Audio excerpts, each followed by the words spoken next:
goodness, what day are we here? We are on Wednesday, August 16th.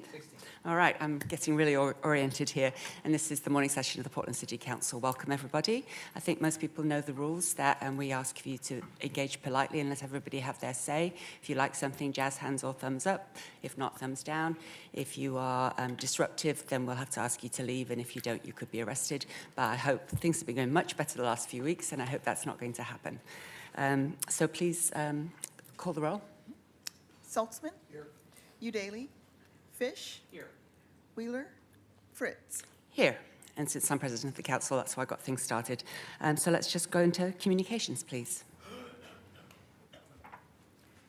Item 899, request of Mike O'Callahan to address council regarding shelterless update.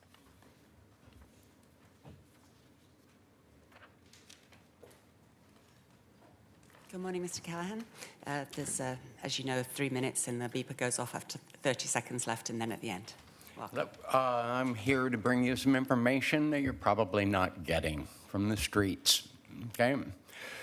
I surveyed 24 people, 8 female, 16 male that were sleeping outside, an average years of homeless, 6.5 years of homelessness, average harassment per year, 12 times a year. That means that there were 1,862 harassments, and there were 2 citations issued for camping.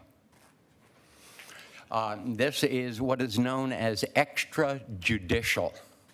Duterte in the Philippines kind of brought this term to mind, where he murdered 4,000 people.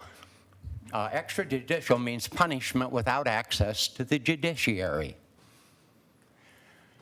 You guys can only operate supposedly in accordance with law. There is no law that allows for sweeps. There's no law that allows you to confiscate private property. In fact, there's a prohibition to it. You know that in the Constitution, one of those amendments? Okay, now you people need to be responsible for this, okay? Because the people that are out now weren't mentally ill, addicts, and alcoholics. When they're on the street, they have to do this. And now there's some new interesting information about addiction. You know, the rat that did the cocaine all the time till it died, right? You know. Well, you know what happens? That if you put it in with other rats and you give it other food to eat, it won't do that. Addiction is basically social isolation. Okay, 3 days without sleep, you're certifiably mentally ill. Okay? Insane. Okay? You are creating this by blocking us from having a place to be. Will you please stop blocking us? This is your collective ignorance. I realize nobody's responsible here except for the mayor and the police sweeps. Okay? Now, the number of people on the streets, 12 to 15,000 now. Okay, I gave you some information on that last time, okay? Here's some numbers, okay? 4,000 are supposedly homeless by the count, same number pretty much every year.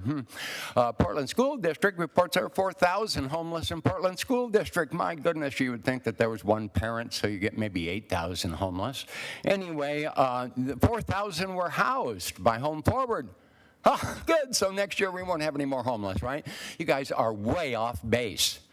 It would take $3 billion to house the people that are on the street. You haven't got the money. Okay? Set somebody homeless at the table so you can get some information. I went to O'Brien Square. 500 people they fed by volunteers in 1 hour. Okay?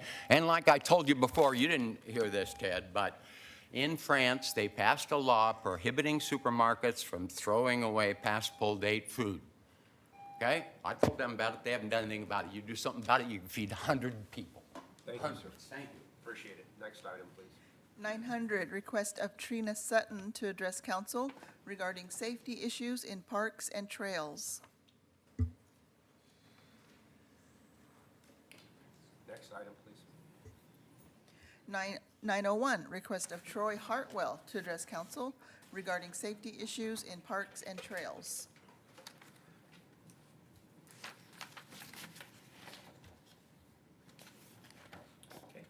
Next item, please. 902, request of Craig A. Rogers to address council regarding data, etc. Good morning. Morning. Data can wait. There's so many important things going on, I thought I'd comment on something else. The reason why I'm here is because I've noticed that there's a trend here at City Council to keep public input out, and also it's more becoming a spin class down here, and I'm not talking about the kind on the bicycles, I'm talking about the form of speech. And I want to remind you that you're public officials, public servants, and your job is to serve the public. Now, here's a customer survey for one of my favorite stores, QFC. They want input from me on what kind of job they're doing.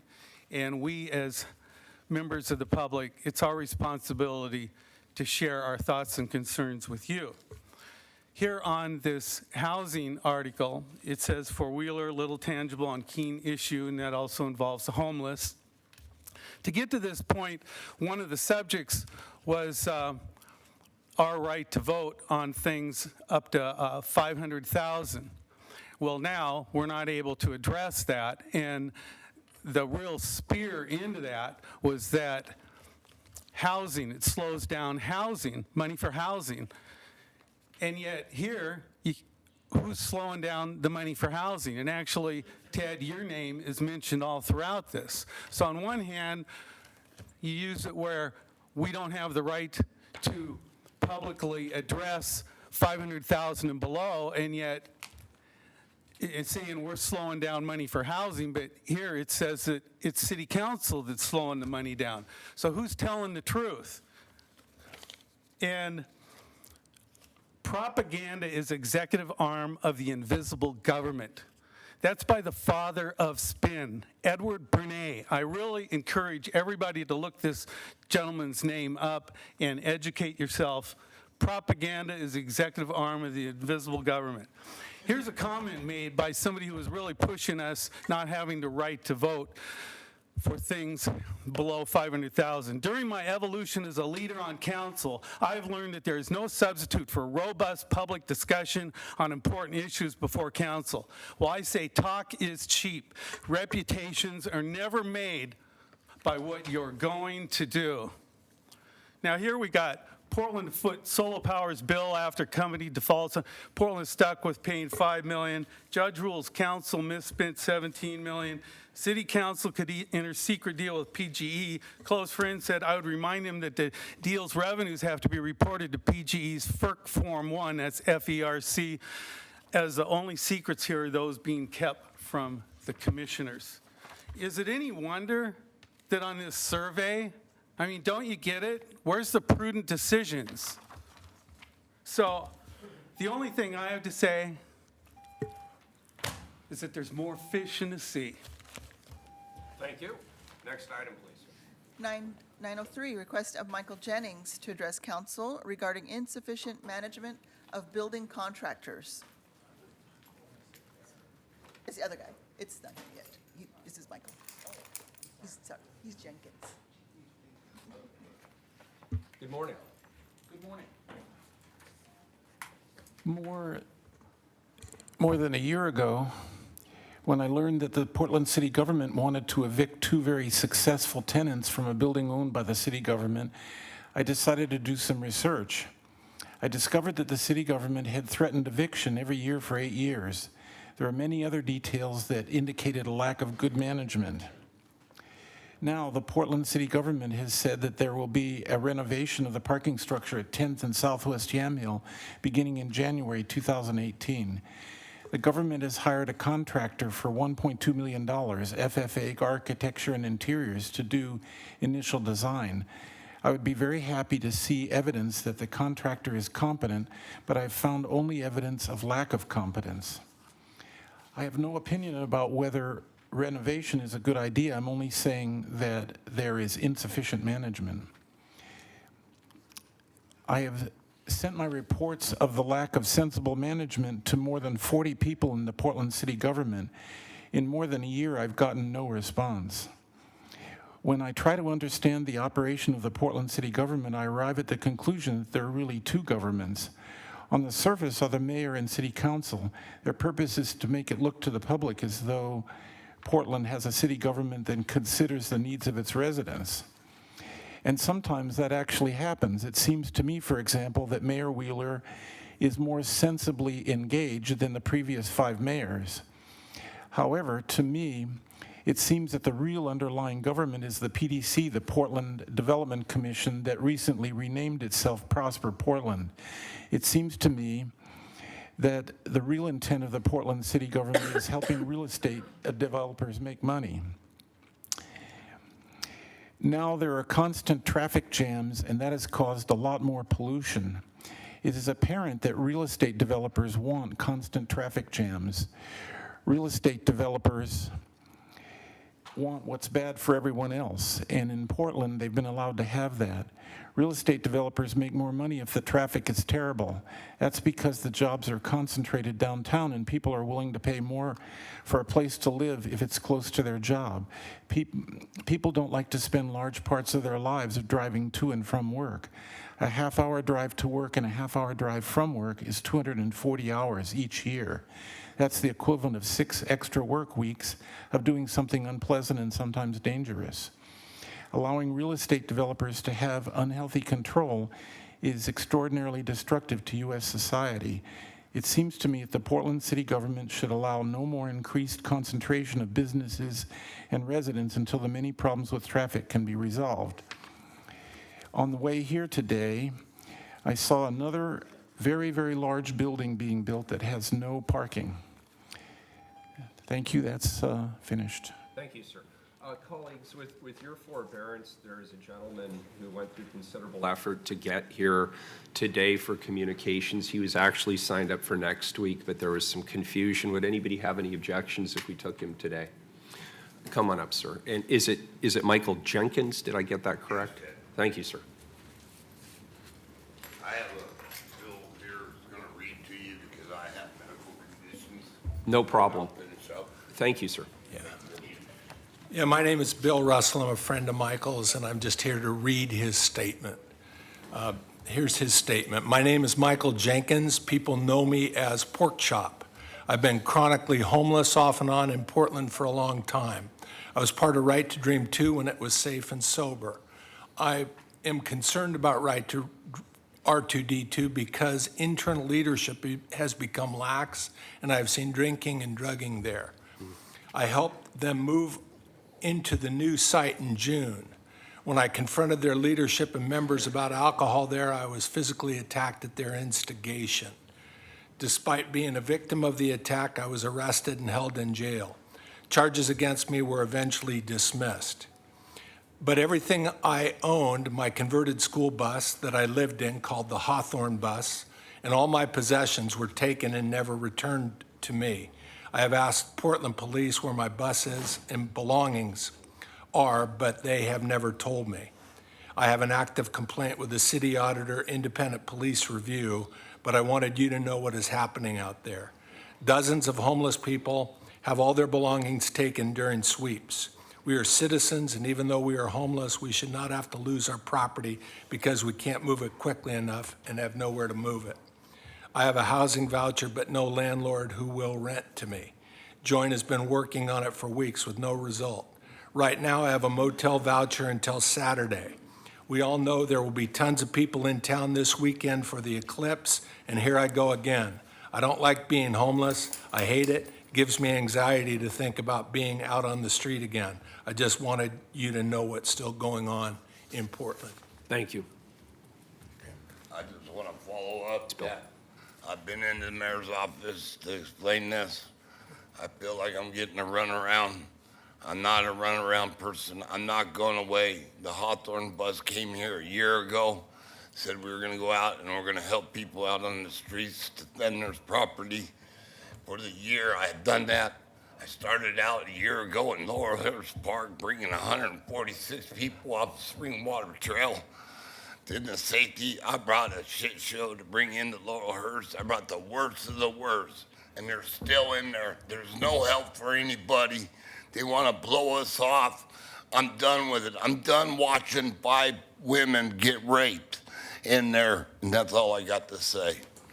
Thank you. I appreciate it. And we will look into your allegations with regard to R2D2. They have a very clear community agreement, and what you described would be in direct violation of that agreement.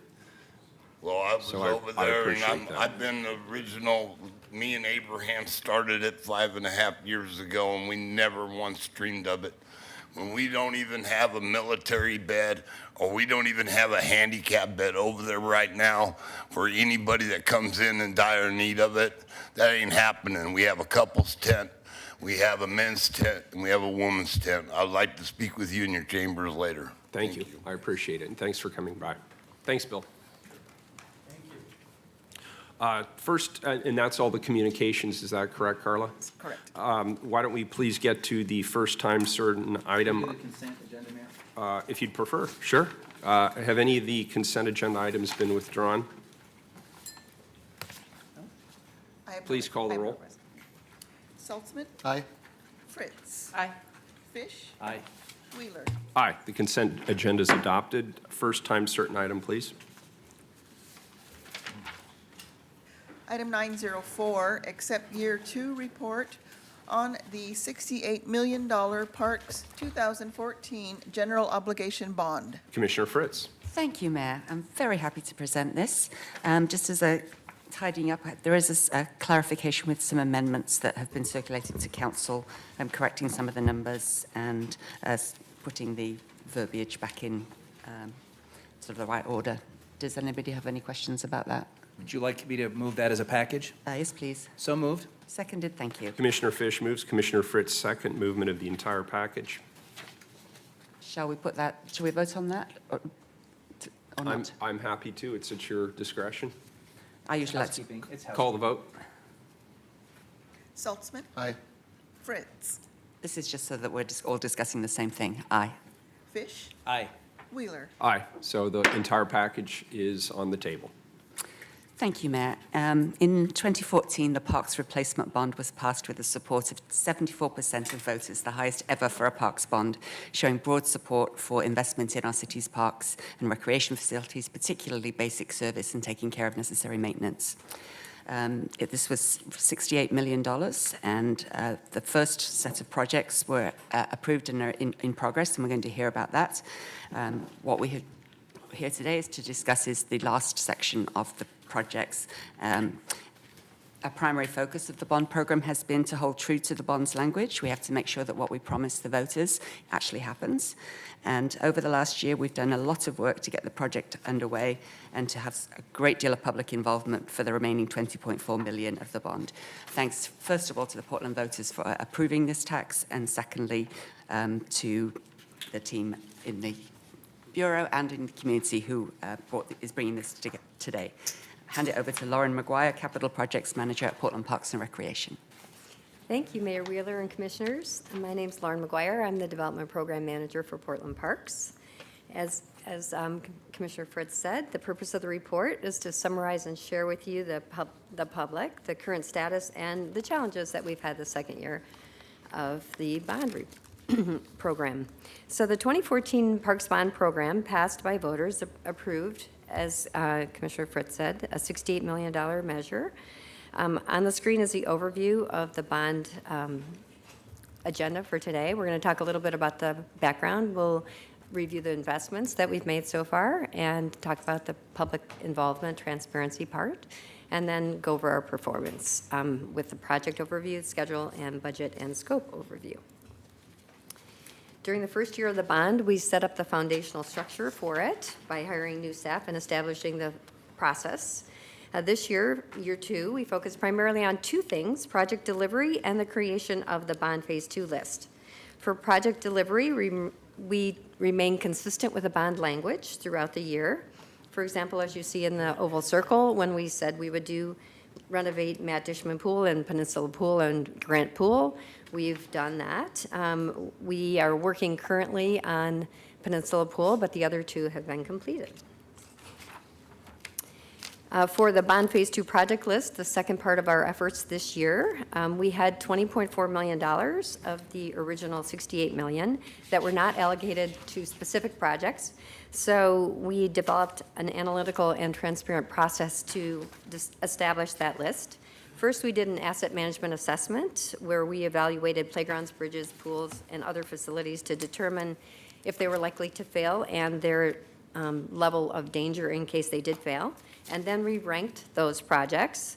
We had a massive list, and to pare it down a little bit tighter to a list that was workable within our budget, we looked at an equity lens where we focused the projects on areas of high diversity, on low-income areas, and areas of high percentage of youth. We then took that project list and did scopes and costs to evaluate the projects and make sure that we could produce on those projects. And then we took them out to the public and got their feedback on it. And on June 21st, you approved that list. So here's a map showing the investments from Phase 1. That's $47.6 million worth of projects. There's 34 projects on that map. Here's Phase 2, which has the $20.4 million remaining projects. It's really only 18 projects, but within one of the projects alone, we're touching 30 sites. So we're doing a play piece replacement project, and that will replace a lot of the lead-based play equipment pieces that we've removed to date. We're also going to be repairing drainage in a lot of those parks. So here's the two together. You can see it aggregates them and will address a long backlog of critical repair projects. We know we have about $250 million in funding gap at least over the next 10 years, but this will go a long ways to address that. And then finally, this map shows all those projects plus our SDC projects that Parks is working on. It's not really part of the bond program. System development charges, right? System development charges, thank you. You can see that's a very exciting time for Portland Parks. There's $116 million in SDC projects as well.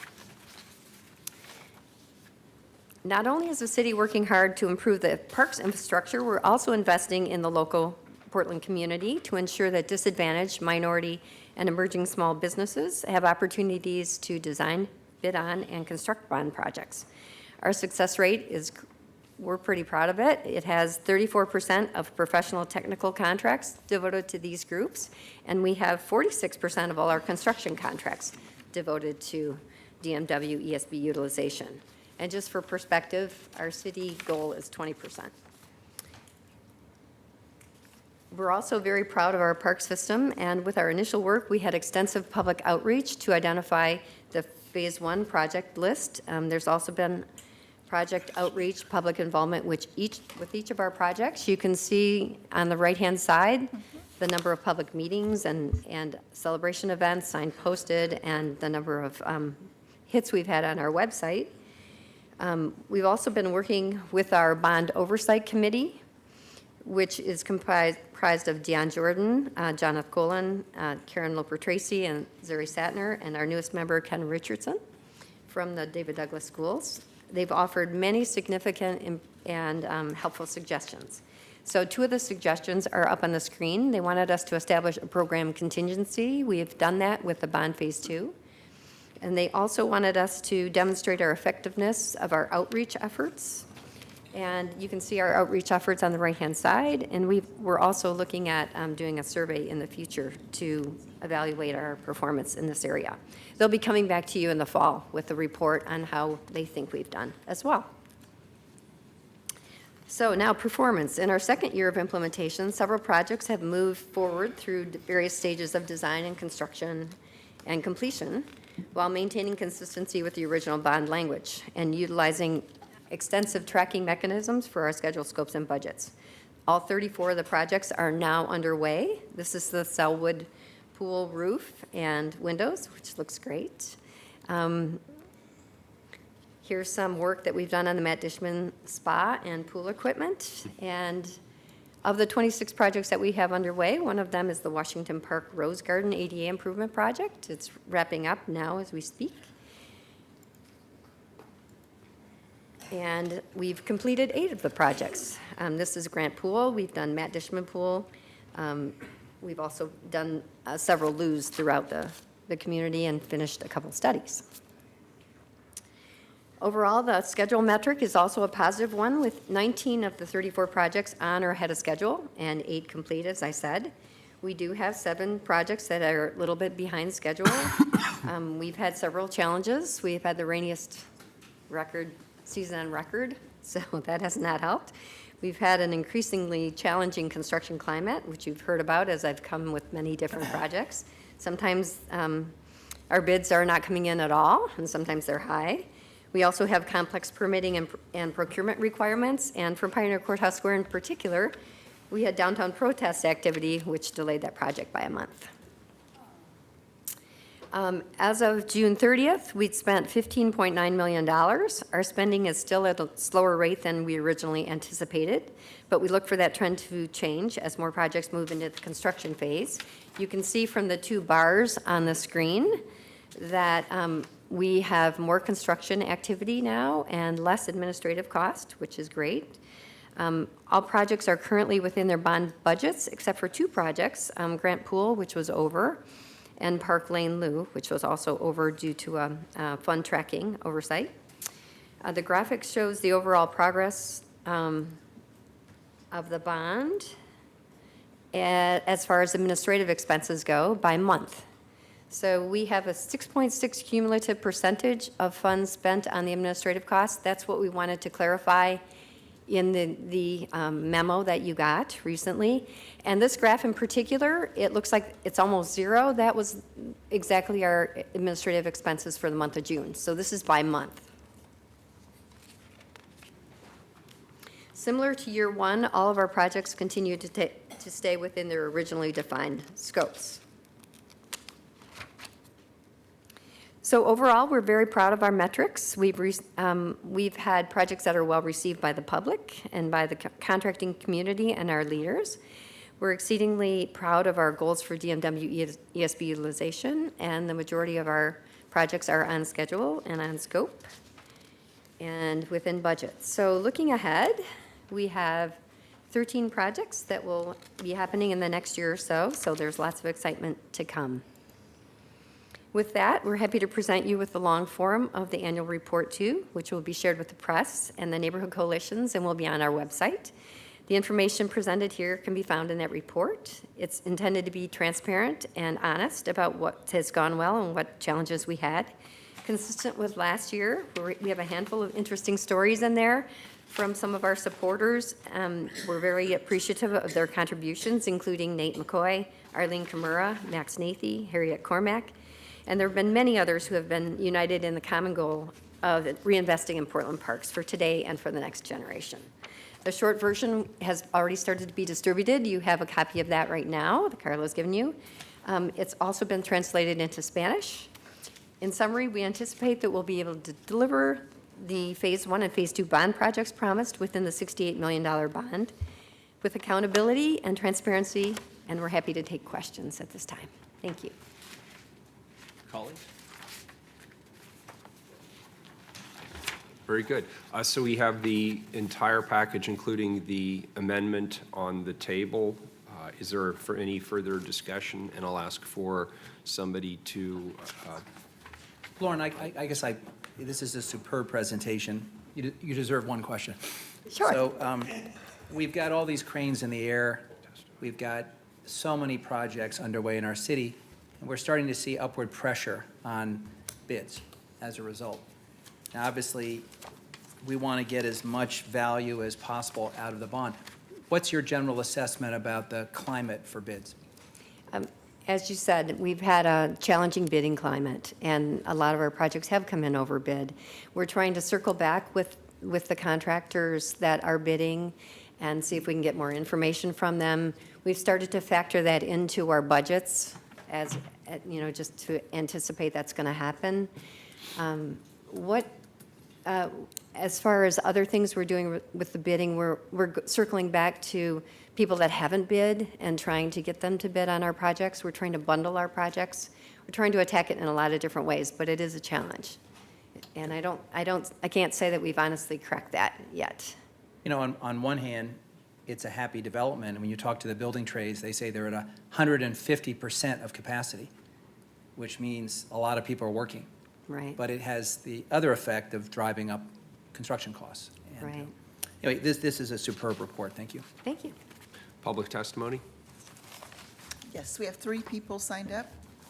Jimmy Wittenberg, Joe Walsh, and Mimi Gurman.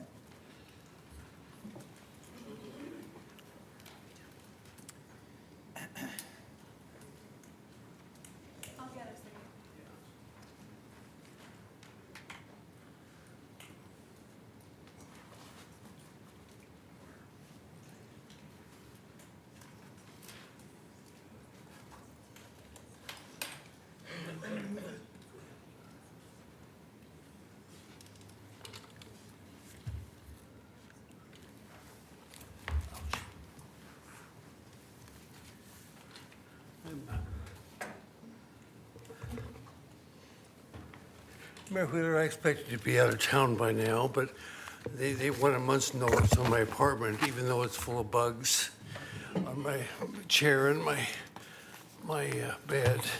They're spraying today in there at Unthank Plaza, if you know where that is. And they also have a problem with drug dealers in there. They shot a person recently, right in the middle of the forehead, a drug dealer. And I want to get out of there before I get a couple shots in my head. It's an unsafe place, and nobody should be living there, certainly not 90-year-olds. I grew up in an atmosphere where Wayne Morse and Bob Packwood and Governor McCall all wore jackets when they testified. So I just can't get out of the habit. I've always done this for 50 years now, and I guess this is the last time that I testify. I got to do it the same. I was really happy this morning when I reached outside here in the rack and saw, I'm sorry, Mayor Wheeler, and saw this article in the Willamette Week. It's called Repeating History. And Lisa Posey remembers cutting across the vacant lot in North Portland on her way to Harriet Tubman Middle School. It's been empty since I was a little girl, said Posey, 41 years old. In the 1960s, the city-owned agency known as Portland Development Commission condemned vast tracts of inner north and northeast Portland. The takings, including the still vacant block on the northwest corner of Williams Avenue and Russell, that's across the street, catty-cornered from where I live next to the Urban League, if you know what that is. So I don't mean to be rude, Oh, but sure. this is related to the Parks Replacement Bond report. Well, I can figure out where else to put it in. I'm trying. I'll get to that in just a few minutes. See, you've changed your name. The local resident Rashan Mohammed told the Prosper Portland board last week, but you haven't changed your behavior. So recently, I read in the news that we were thinking about taking a golf course and making it into industrial land so we could sell it off for high value and then see if we could find some residential land somewhere to replace it. And I saw it in the Portland Tribune and again in the Oregonian. So I brought that to most of you. I've talked with you about this, but I'm still afraid you're going to slip this in somehow for me not seeing it happen. And now that I'm going to be leaving Portland for good, I just don't want you to take the parkland, take the parks, and turn it into this industrial land, and start. Once you finish with the golf courses, you start on the land for the parks in this city. I wish I had more trust in the city council, but anything for $1, it seems like right now, or a piece of free land somewhere, you're going to turn that land in there that was a drugstore, which is near to my heart, and you're going to make it a damn hospital again property, and I just hate to see you do that. I hate to see you do it. Thank you. I'm out of here. I'll see you in another life. Goodbye, Nick, Dan, Ted, See you later. and Amanda. Thank you for your I've participation in enjoyed Portland. my 78 years here, but.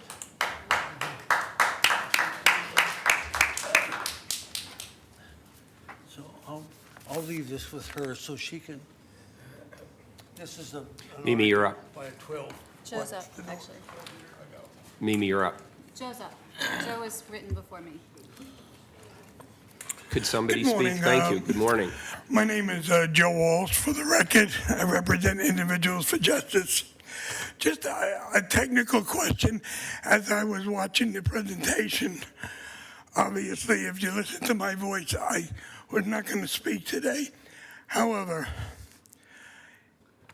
the bullet points were very difficult to read. And if I couldn't read it here, the people at home trying to figure out what you're talking about have a very difficult time. So what you've done with your bullet points that cannot be read by the citizens is to isolate us. And you present the image that your staff come before you to present the information to you.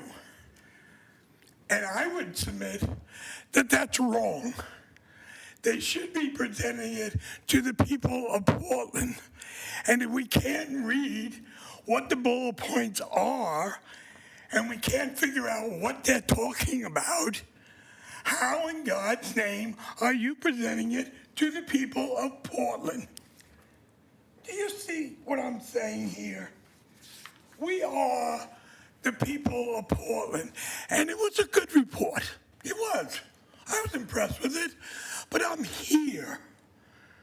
I have people around me that know more than I do, so I can ask questions. Somebody sitting at home that takes the time to go on an off channel to watch you guys should come away feeling, wow, that bond that we voted in is being used really well. And I can read all the information up there, or I can check it. And if you can't read it, you can't check it. So it's a technical argument that I'm presenting really to you, Amanda. And again, it's not a criticism of your staff or you. It's a criticism of the process. And that's what we're really interested in. We're really interested in the process and the issues, not the personalities. So if we can't read it, folks, put it up on the board. You spent all this money on this stuff. Put it up there, and if you can't read it, don't use it. Simple, not rocket science. Thank you very much for your time. And I'm really glad I didn't get thrown out on this one. Thank you. Mr. Walsh? Yes, Mr. Walsh, ma'am. you're absolutely right. It's on me. I reviewed it in paper version and not on the screen. So I appreciate the feedback, and I'll make sure we do better next time. Thank you. And it's not just your bureau. It's everybody's. I see it time after time after time. And it was just reminding me this morning, and you just happened to fall into that lottery. Well, just You enjoy know, it. I just but said, every one of your bureaus, when you do these presentations, have them come in and do it. Rehearse it. Look up there and say, we can't read that. And if they can't read it, they can't read it at home. Mr. Walsh, And my wife is the one that suggested that, by the way. It's a good Because she suggestion. watches this at home. Hi, Patty. She watches this at home. Mr. Walsh, you are absolutely right. Thank you. God, can I have that in writing? I thought you might enjoy that. Stay with me. My name is Mimi Gurman, and I was appalled that in the presentation, somehow, protesters came into the presentation for blocking their time management issues. And if there are time management issues, and I am sure there are, I don't think it's because of protesters. First, if it's even remotely related to protesters, it's due to cops. So let's put the onus where the onus needs to be. When the cops are there, things get crazy. So I take great offense in I'm still stunned that we made it into that presentation. I take offense that we're even in there. I'd like that removed from their presentation. If they can't handle time management and the budget, that's on them. It's not on protesters. Clearly, they have issues. They were admitting that many of the bidders overbid. Why is that an oversight? Why is that always an oversight? Why does that come up later? we all know, those of us who are activists, we know, it's a guarantee that there's going to be people overbidding to get money from you guys that gets spent incorrectly. And here it is. Can we deal with that ahead of time so we stop wasting money? And maybe we could take all that extra money, maybe the Parks Department could take the extra money and build a couple of houseless villages with that money. I think that's a good way to deal with it. Make them be responsible. I guess the reason that I'm so surprised that we came into play on their presentation for budget issues, it's like saying that this Nazi cop Kruger is responsible for their budget issues. Why don't we take a look at that? That's as crazy as saying that protesters are the reason for their budget issues and delays.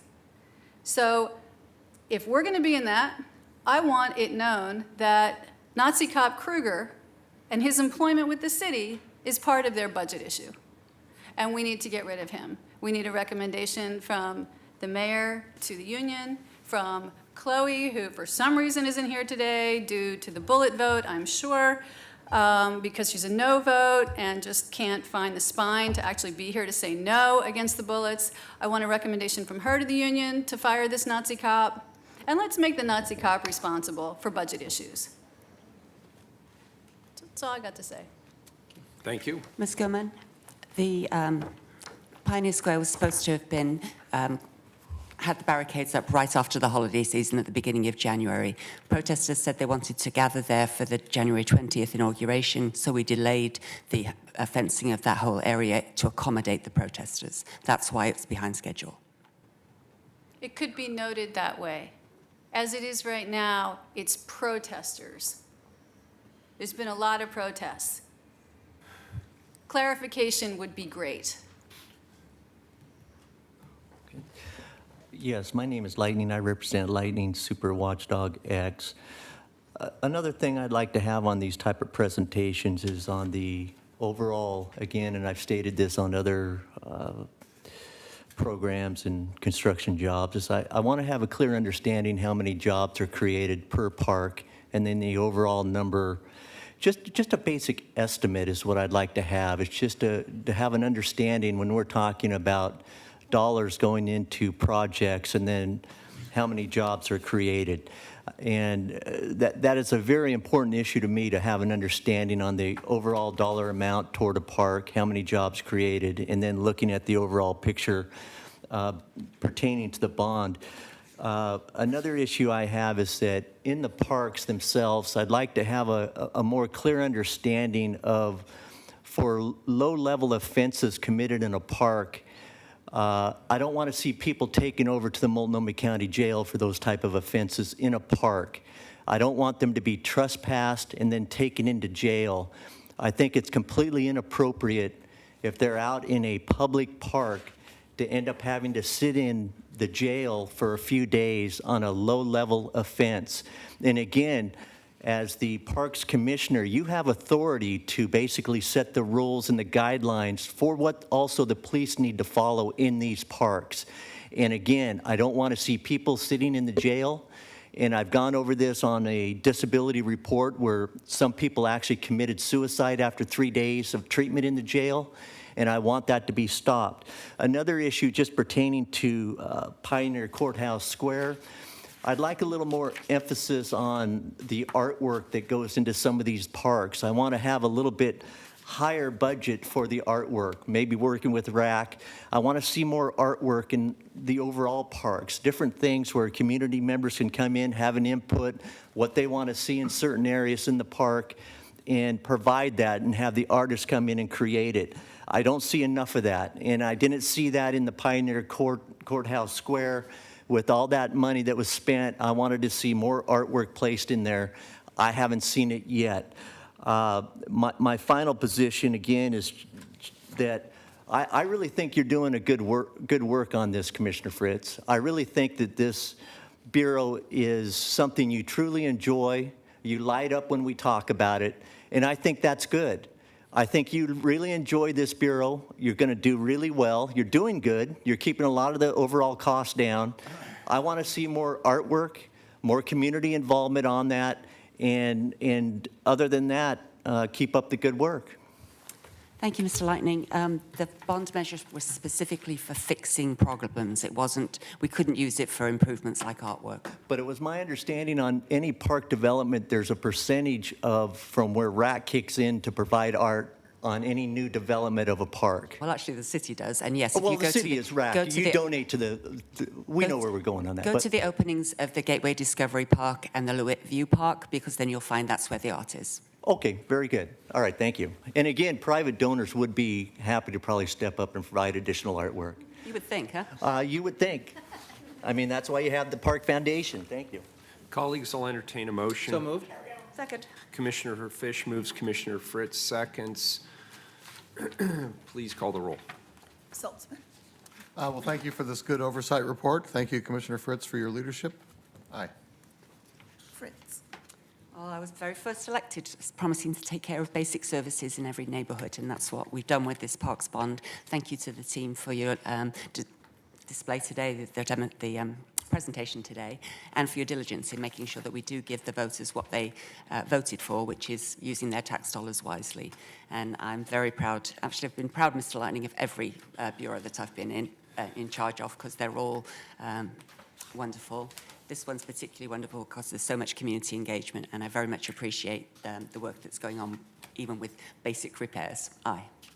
Fish, Outstanding report. Thank you very much. Aye. Wheeler, I think it's a great report, and I'd encourage the public to take a look at it. Mr. Walsh, I agree with you. I have trouble seeing small print, particularly on overheads, and so what I will do is I will send a memo to all bureaus reminding them that not everybody can see 11-point type. I know I can't, so I totally understand what you're saying, and I agree with your wife.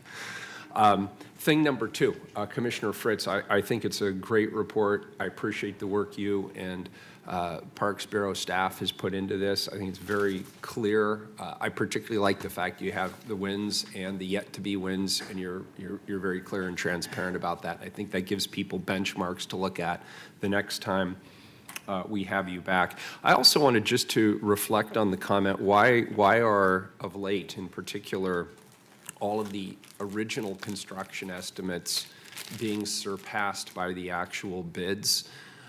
The main driver here is the bids are put in, then a period of time, sometimes a considerable period of time goes by until the actual bids are received.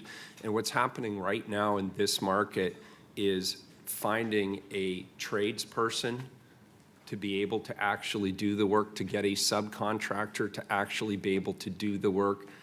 Those costs are being bid up dramatically. And while certainly not all of the contracts that come in front of the council for review are higher than the original estimate, a considerable amount of them are, and it's predominantly for that reason. And again, the bidding process itself is an open process, and people are free to bid less. But that's just been a trend that I have also noticed, and that is the explanation that I've been predominantly given. I vote aye. Excellent report. The report's accepted. Next item, please, item 905. approve findings to authorize an exemption to the competitive bidding requirements and authorize competitive solicitation using the alternative contracting method of design-build, and authorize payment for construction related to the Columbia Boulevard wastewater treatment plant, wash water, and hypochlorite piping replacement project for an estimated amount of $4 million. Commissioner Fish. That's quite a mouthful, Carl. Thank you. Colleagues, the Bureau of Environmental Services Columbia Boulevard wastewater treatment plant, as you know, is Portland's main treatment plant, and due to its age, it is in need of repair. This plant processes millions of gallons of wastewater and stormwater each day, protecting public health and our environment.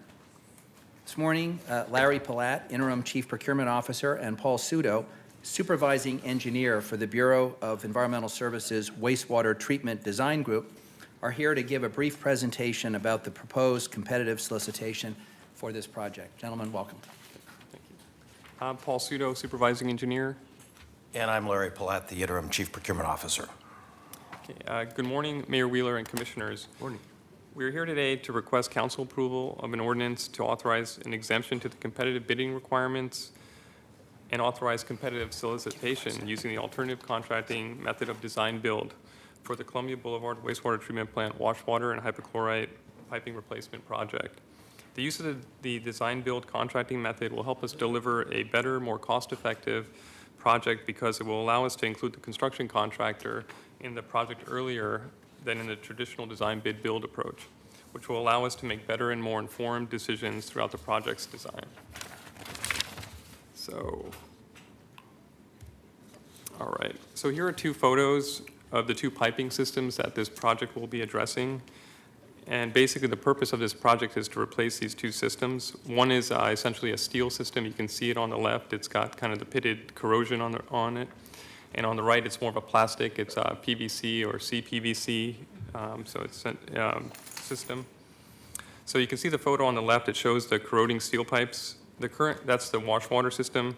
And these were one of the first piping systems that were run in the piping tunnels when the plant was built quite a few decades ago.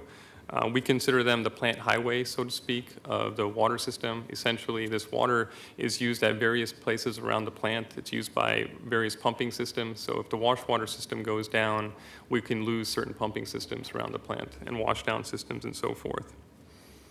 On the right photo, the plastic photo, that's what's called sodium hypochlorite, which is essentially a high-strength bleach, and that's used for disinfection of the plant effluent. And we also use that for odor control at the facility as well. So you can see there's some leakage in that pipe. There's some crystals forming as some of that hypochlorite leaks. So the system just requires a lot of maintenance at this time. This system is about 13 years old and leaking in many sections. So we basically need both systems to be working on a daily basis to keep the plant running efficiently and effectively to meet permit requirements. So this next slide shows a summary of the two systems. So I just want to highlight just a couple more things on this. For the wash water system, we currently have no redundancy in the system. So any failure of that system, we would lose the system, and it would take a lot of time to get it working again. So we want to get this project done to address that concern. The piping's corrosion presents a risk to both the plant mechanical and electrical equipment since it's essentially in the tunnel system. So any leaks from this piping can get in and impact those systems. The hypochlorite system has redundancy. That was put in with two separate systems. However, both systems are leaking at this time. So any failure of that hypochlorite system could impact our ability to meet our permit requirements related to disinfection. Now, this next slide shows the aerial of the Columbia Boulevard treatment plant, and you can see on top of the page, there's the Columbia Boulevard. So we're essentially looking more toward the south here of the plant. And what's highlighted here are the project areas. What's in yellow is essentially the hypochlorite system, the sodium hypochlorite or bleach system. And what's in blue is the wash water system. So what we've tried to do here is to illustrate where the system is co-located. And I'm trying to show that here with the pointer here, where it's blue and then it's got the dashed line around. We've got both systems basically intersecting and overlapping each other, which would make it a little more challenging during design and construction for us. So that's this. And then now we're in the tunnels with this next photo, looking basically overhead. And you can see the wash water piping systems on the left there. Here, I'll try to point those out, the 6, 12, and 12-inch lines here. And on the right are the sodium hypochlorite piping lines. So this photo illustrates pretty well the constructability challenges we have with this project, where using the standard design bid build approach would make it less than ideal for us. These pipes are challenging to access in these tunnels, and they'll likely require some field fitting to route these pipes around all of the other existing pipes in these tunnels. So in order to effectively deliver the project and reduce redesigns during construction, the project plans to go with the design build approach, where the construction contractor provides input during the design process. So this next slide summarizes the project schedule and budget. So we plan on going out with a request for qualifications this winter and using a two-step process where first we identify qualified contractors And then we followed that up with an RFP with the firms that have been shortlisted through the RFQ process.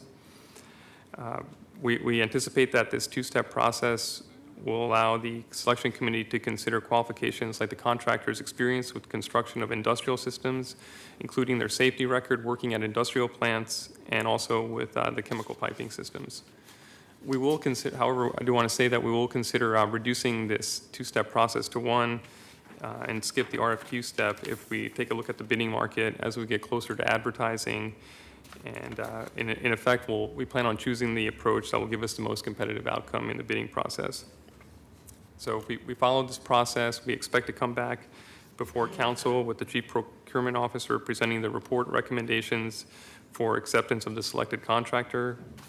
And we expect design and construction to take less than a year for each and completing the project by the fall of 2020.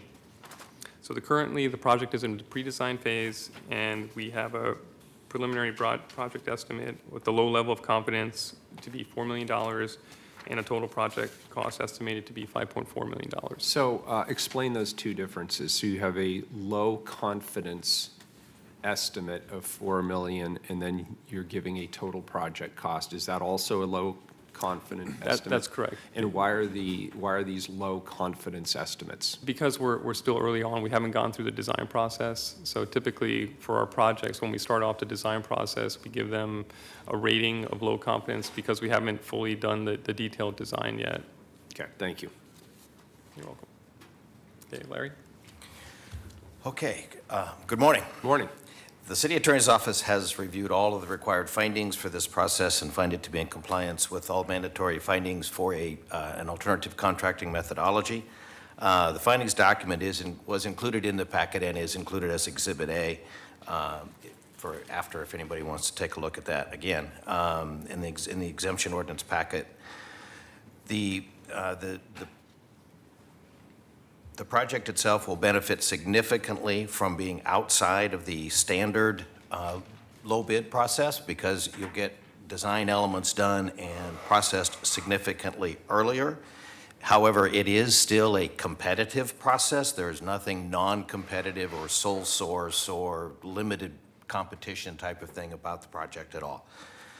It will likely result in a better project because construction contract will be integrated way earlier, and the contractor can integrate construction methodology, sequencing, and scheduling to help maintain the continuous operations of the treatment facilities while the work is being done. The targets, the next slide would be talking about the subcontractor and supplier plan. The project is estimated at $4 million for construction. It would, our normal SEP would apply to this project. BES Procurement Services agree the intent is to exceed the base goal and maximize participation to the fullest extent possible. Through the alternative procurement method, DMW ESP utilization will be one of the factors upon which the DB firm will be selected. That's not available to us in a standard low bid process. And BES is going to consider weighting the DMW ESP participation at more than our standard 20% of the points, which will likely increase which increases the probability of exceeding the standard goals. BES is going to include participation utilization in the contract negotiations with a successful proposer and is prepared to even let that be a disqualifier in the event that the first selected vendor can't or won't meet the goals. So today we're asking for approval for the ordinance, and if you have any other questions, we're here. Any questions before we move to public testimony? Thank you. Public testimony? No one signed up. This is a first reading. It's a first reading. Okay. We can get out of the way.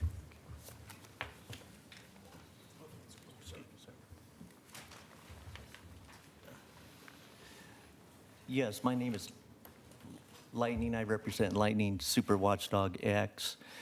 Now, it's my understanding your carbon steel pipes are for the water and your PVC is for the sodium hypochlorite.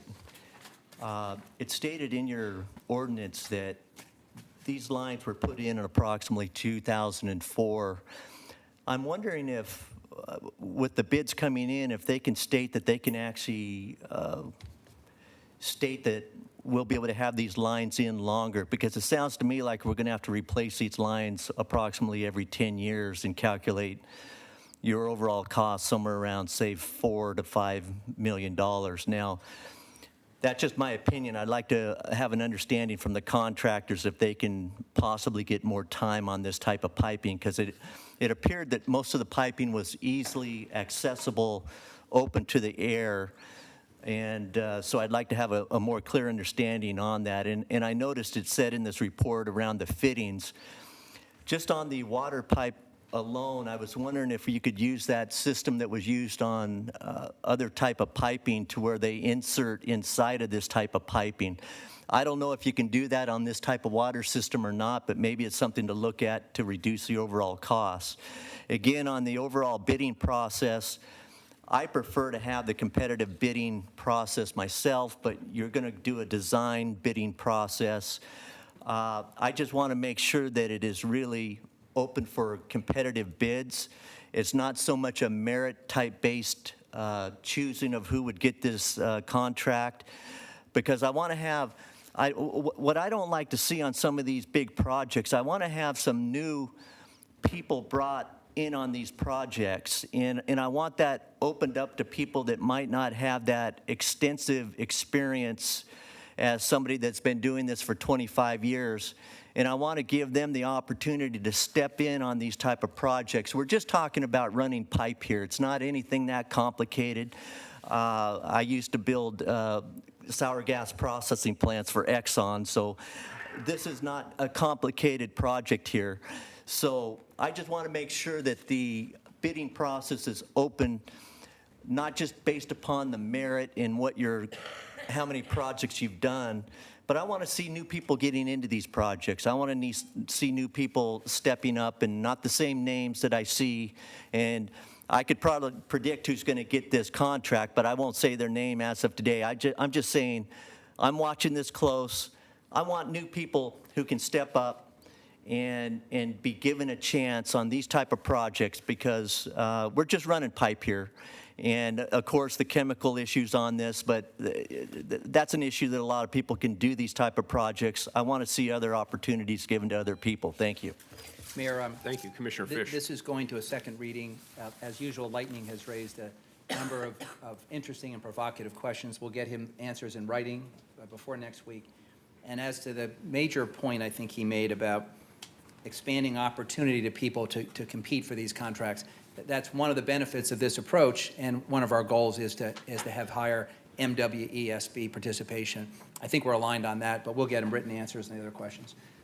Great. Any further comments? This is a first reading of the non-emergency ordinance. It moves to second reading. Mayor, could we have 906, 907, and 908 read together? Absolutely. 906, 7, and 8, please. 906, authorize a service and maintenance agreement with Portland General Electric Company in the amount of $1 million for transmission maintenance services for the Portland Hydroelectric project. 907, authorize an intergovernmental agreement with Eugene Water and Electric Board in the amount of $420,000 for scheduling services for the Portland Hydroelectric project. And 908, authorize a power purchase and sales agreement with Portland General Electric Company for the sale of hydroelectric power generated by the Portland Hydroelectric project. Commissioner Fish. Thank you, Mayor and colleagues. We've invited city staff to give us a brief presentation today about the city's Bureau of Hydroelectric Power and the options for the future. Today's presentation is a follow-up to what I thought was informative and useful City Council work session that was held last Tuesday. We have the following staff here to present and answer your questions. Mike Stewart, Portland Water Bureau Director. Karen Moynihan, Senior Deputy City Attorney. Ken Rust, the city's CFO. Following their presentation, we will ask Janice Thompson from the Oregon Citizens Utility Board to come forward and offer her comments. And following the presentation, I intend to offer an amendment, Mayor, co-sponsored by you, which would retain all the revenues from this bureau to further enhance our reserve fund to cover the potential downside in the first 3 years. So we'll bring that amendment following the presentation. Mike, welcome. Good morning, Mr. Mayor, Commissioners. Glad to be here again, and we're here to talk about contracting for the hydroelectric power operation that belongs to the City of Portland. In addition to the individuals that the Commissioner mentioned, we also have here, if necessary, Ken Kaufman, our specialty attorney for energy matters, and Tim Belden from Energy GPS, our consultant who helped us through this process. I also have Glenn Pratt and Teresa Elliott from our engineering division that kind of manages the hydro operation.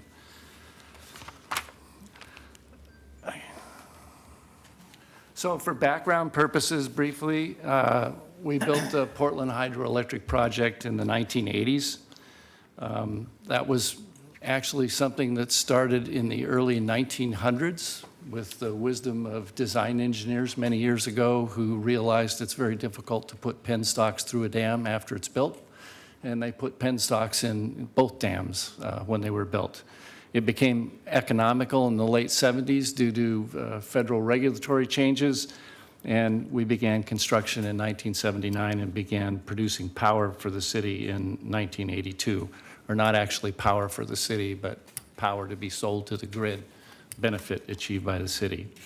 Over the years, the city's invested a total of $55 million in the facility, and to date has netted around $14 million for the general fund. Right now, we have a $1.8 million positive balance in the fund. To be clear, the Hydroelectric Bureau is a separate bureau. It is only managed by the Portland Water Bureau. The funds are separate, hydro fund, and that fund deposits money when there's excess revenue into the general fund. So the Water Bureau itself does not benefit from this operation. We just run the operation for the benefit of the city. The bonds were paid off in 2016, October, so we are currently a debt-free, carbon-free energy facility. Looking at the two facilities that we have, dam number 1, built in the early 1900s.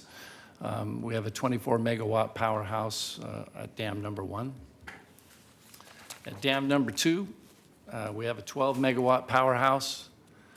Those are the two facilities that we operate on behalf of the city. What do they actually do in human terms? In human terms, they produce enough power over the course of a year for about 8,000 average homes. We look at it another way. We also produce enough power to deal with 60% of the city staff, the city operation power requirements. There are 3 key things to do with hydro operations that must be kept in mind. First and foremost is water supply. Water supply for the city is the reason the 2 dams exist, and that is our prime driver for all water operations in the watershed. The second priority is fish. We have a habitat conservation plan that improves our regulatory relationships and gives us a guaranteed regulatory environment in which to work, which is really important to us. And the third thing is producing power. So we produce power after the other 2 requirements are met. For regulatory compliance, we're monitored by Oregon Department of Fish and Wildlife, and we have a habitat conservation plan that's approved by a variety of federal agencies. The power we produce is carbon-free, and we are regulated in that regard by the Federal Energy Regulatory Commission. Sometimes there are conflicts between these 3 priorities, and they are always resolved in water supply first. The previous agreement that we had with PGE was take or pay. We got paid regardless. Take or pay meant that even if we were producing no power, maintenance would take place, the bonds would be paid off, management fees would be paid, and any licensing and permitting actions were taken care of by PGE. It was a very good deal. Our new agreement, PGE will continue to purchase power from the project if you approve. PGE will no longer operate or maintain the power plant. Over the last 20 years or so, PGE's west side power operations have become a lot smaller. Marmot Dam and Bull Run Powerhouse have been shut down, so they no longer keep staff in the area that's convenient for operation, so they don't really wish to operate or maintain the power plant. They do, however, have the power grid in the area, so we look to PGE to maintain the power lines.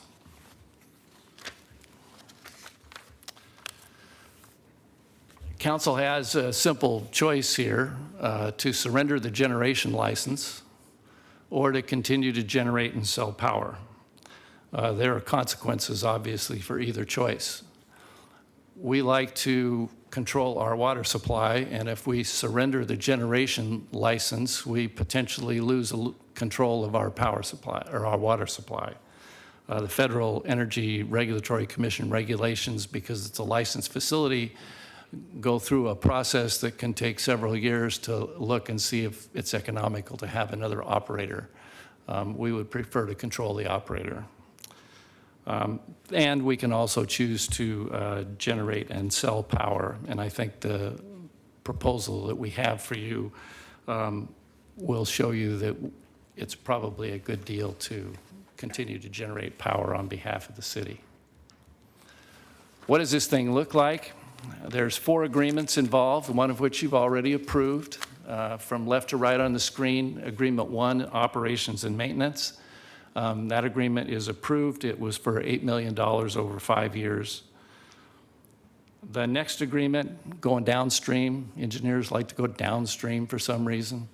That's how you figure out whether you're on the left side or the right side of the river. Face downstream, left side's on your left, right side's on your right. Going downstream, the next agreement is the Transmission Maintenance Agreement. The Bureau, or the Hydro Bureau, owns about 10 miles of transmission line that moves the power from the 2 dams out to PGE's energy grid. Tripping a little farther downstream, Agreement 2 up there is a Power Purchase and Sales Agreement. Its value is variable, and it's a 15-year agreement. And bottom right of the screen, Agreement 3 is a scheduling agreement. EWEB operates, it's an electrical and water utility, and they're going to do the scheduling for us. It's $400,000 in value over 5 years. Those are the basics of the agreements. Risks. We have 5 major risks to deal with, and we have mitigations for each of these. The 2 big ones, 1 and 2, weather and water, are kind of interrelated. Weather delivers the water.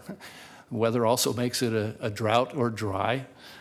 The amount of water that we have in the reservoir affects what we are able to do, and in some respects, more importantly, the temperature of the water in the reservoir is important because we have fish responsibilities that are partly driven by volume and partly driven by temperature. The third risk is price. We're operating in a variable power market that's heavily influenced by the price of natural gas at the moment. So there is pricing risk, and that's one of the things we have mitigated for. We have operational risks. For example, the wicker gates on a generator stuck or something like that. Those are in some respects easier to manage. And then we have regulatory risk. The regulatory risk would be some new regulation that would pop out that could affect our operations. Generally speaking, those are very long-term things because you have to go through the Federal Administrative Procedures Act, and there's a lot of public process involved. So it could affect us, but we would probably have notice, so to speak. Now I'd like to turn it over to Ken, who's going to talk about the financial analysis of the project. Thank you, Mike. For the record, I'm Ken Rust. I'm the city's Chief Financial Officer.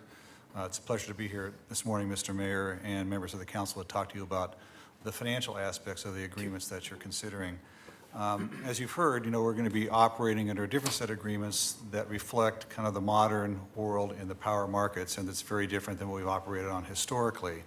The Water Bureau has engaged professionals to help understand. Excuse me one sec. Mike, are we done with the PowerPoint? Oh, I'm sorry, I wasn't, excuse me. Are we gonna, if we're done with it, let's bring up the, No, I just hadn't hit the button. okay. There we go, sorry. Okay, thanks, Mike. I think you're one slide ahead of me, though. It's usually the case, you're always ahead of me. There you go. All right. So as we've been looking at how to understand the risks associated with the power sales agreement, we've had experts advising the Water Bureau on the power market and the agreement and the terms and how to frame this. What we're trying to do is maximize revenue and minimize risk, and those are kind of competing goals, and we've tried to capture that inside the agreement. And one of the big risks that Mike talked about is weather and rain and rainfall, and particularly in the winter months, because that's when power is generated for us. In the summer months, it's not delivering power. So we really care about wet weather in the wintertime. So when you think about rainy day reserves, we want the opposite. We need sunny day reserves, because we don't want sunny weather, dry weather in the wintertime when we generate power. One of the benefits of the agreement is that we're able to establish a contract price for the sale of power to PGE. And because of the nature of the power, both the energy component and the capacity of that power, we've been able to negotiate a contract price that is above the market or wholesale price for energy. In the early years, that contract price is slightly above market, but then it jumps after year 3 and escalates thereafter, and provides the ability for us to generate revenues that are quite favorable to us over the life of the contract. One of the things that we're required to do in this contract is to specify how much power we're going to deliver each year to PG within a certain range, and we can set that each year. I'm going to talk a little bit about how that affects us financially and some of those risks. If you want to go to the next slide. Based on the terms of the agreement, if we have an obligation to deliver this specified amount to PG, and if we don't do that, we potentially are subject to what are called under-delivery damages that we would owe PGE. And that really only happens if we're unable to deliver what we're required to deliver, and the price that is in the market at that point in time is higher than our contract price, because PGE has to go out and buy the power that they thought they were going to buy from us that we weren't able to deliver. So that's one of the risks we have, but we actually have some tools to mitigate that risk that make that a relatively small dollar risk for us overall when we look at the agreement and the projections. We have about less than 2/3 of the power that we're specifying for firm delivery, and about 1/3 of the power that's as available, as we call it in the agreement. So we can offset any of these under-delivery damages with money that we earn from selling the as available power into the market over the course of the year. We also can net out under-delivery damages on a monthly basis, so it's not just what happens on a day or an hour basis, but over a month. We're going to establish reserves. They would be available as well. And we can certainly manage expenditures if we really were in a position where those risks were producing financial concerns to us in the management of the fund. But the under-delivery damages piece is really pretty easily managed within the terms of the agreement. The big risk that we have beyond that component is simply what happens in a low water year with market prices that are low as well. And that's very difficult for us to mitigate against. And there we're going to have to look at the ability to establish and maintain reserves that would be available for those low revenue years, and also, if necessary, to manage expenditures. So those are the kinds of risks that are inherent in the agreement. We've done a lot of work trying to understand, well, what might that look like in terms of financial projections going forward? And we've looked at different alternatives, and we've developed a couple to help test whether or not the fund will remain financially strong over the course of the projection period. We developed a base case looking at historical experience, and we chose to make a projection based on the median results over our historical period and made those projections going forward. And when we take a look at that particular experience, we find that the fund balance in the fund at the end of the forecast period totals in excess of about $7 million. So we're able to pay all of our expenses and generate net revenues and build reserves over time. We also developed what we call a worst-case scenario, knowing how sensitive we are to low water years, and particularly in the first years of the contract, when contract prices are not that much greater than market prices. We looked at historically what have been our 3 worst consecutive water years we've experienced in the project. And we assumed that those 3 worst consecutive water years would occur in the early years of the contract when contract prices are lowest. And what we found then, even if we project out over the forecast period, that net revenues overall would be lower. We'd generate about $5 million under that scenario by the end of the 15th year. And there is the potential that the fund could turn negative by a couple $100,000 in those early years. So how would we manage that? I think under that situation. So could we be clear first? What is the worst-case scenario? What's the hit to the general fund? Our estimate, the worst-case scenario, if it unfolded as we've laid it out, is the worst-case scenario as a potential negative $200,000 in the fund. But that assumes that the fund wouldn't see that coming. Remember, we have 3 consecutive poor water years. So after the first year, we may say, you know, if we're planning to make certain expenditures in the next couple of years, maybe we will slow that down and make sure that we don't end up with a second bad year or a third bad year. Let's assume that, you know, we're not that smart. What's the worst-case scenario? Our projections show it's $200,000. Okay, so I just want that on the record. So if anybody's saying we have not put what is the downside, there is the downside. That's correct. Okay. It's not and that assumes 3 bad years of weather. In the first years of the contract. Okay. If those 3 bad years, for example, occurred 5 years later into the contract or 8 years later, because contract prices are so harder much, to dig we yourself have out of. a lot more capacity at that point in time. Got So it. the worst time for it to happen is early in the contract life. Thank you. In addition to that kind of a static analysis that we've done, we've also had the consultants run a more sophisticated statistical technique called a Monte Carlo simulation. They looked at 10,000 different iterations of price and weather and things like that to see what would happen statistically when you look at a more dynamic kind of modeling. And what we found is that only in 10 events out of 10,000 did the cumulative reserve balances end up being less than 0. So basically, you know, under a more dynamic modeling, it looks like under almost all scenarios, the reserve fund will be positive over the forecast period, and the probability of hitting the range of numbers that we've talked about is actually quite high. So that gives us further comfort that the nature of the contract, the terms of the agreement, the way we're planning to manage that should give us the ability to run the project, produce carbon-free energy, and avoid having any financial impact to the general fund. Okay, so, and just to, and I'm deliberately putting some negative messaging on the table because I want us to be clear about it and transparent and on the record. So you've given us a worst-case financial strategy. We don't actually have, we have a contract that would preclude us from talking about what is the delta above market rates. We know that the contract is above market rates. So if we operated this, we'd be selling on the open market at whatever the market rate is. The contract gives us something above the market rate, but we're not disclosing what that is above. But the key point I want to make here is it's above the market rate. So the worst case scenario for us would be we operate it, we take the hits for whatever the market rate happens to be at that time. So let me ask you a question that somebody might reasonably ask.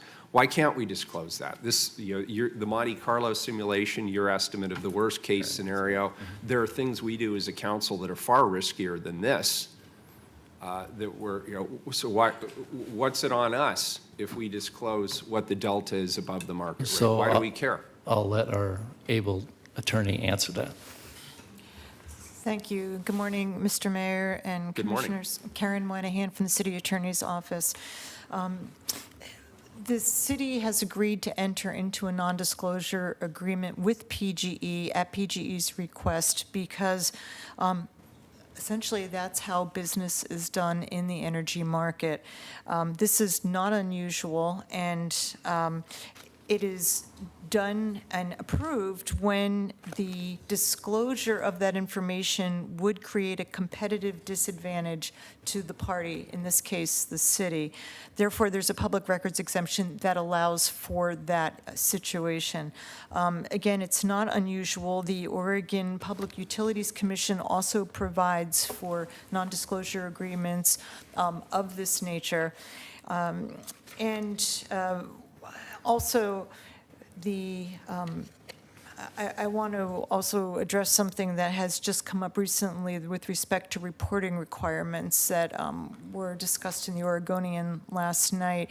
There was the issue raised that well, the city isn't going to disclose in this situation. However, ultimately, those rates will have to be reported.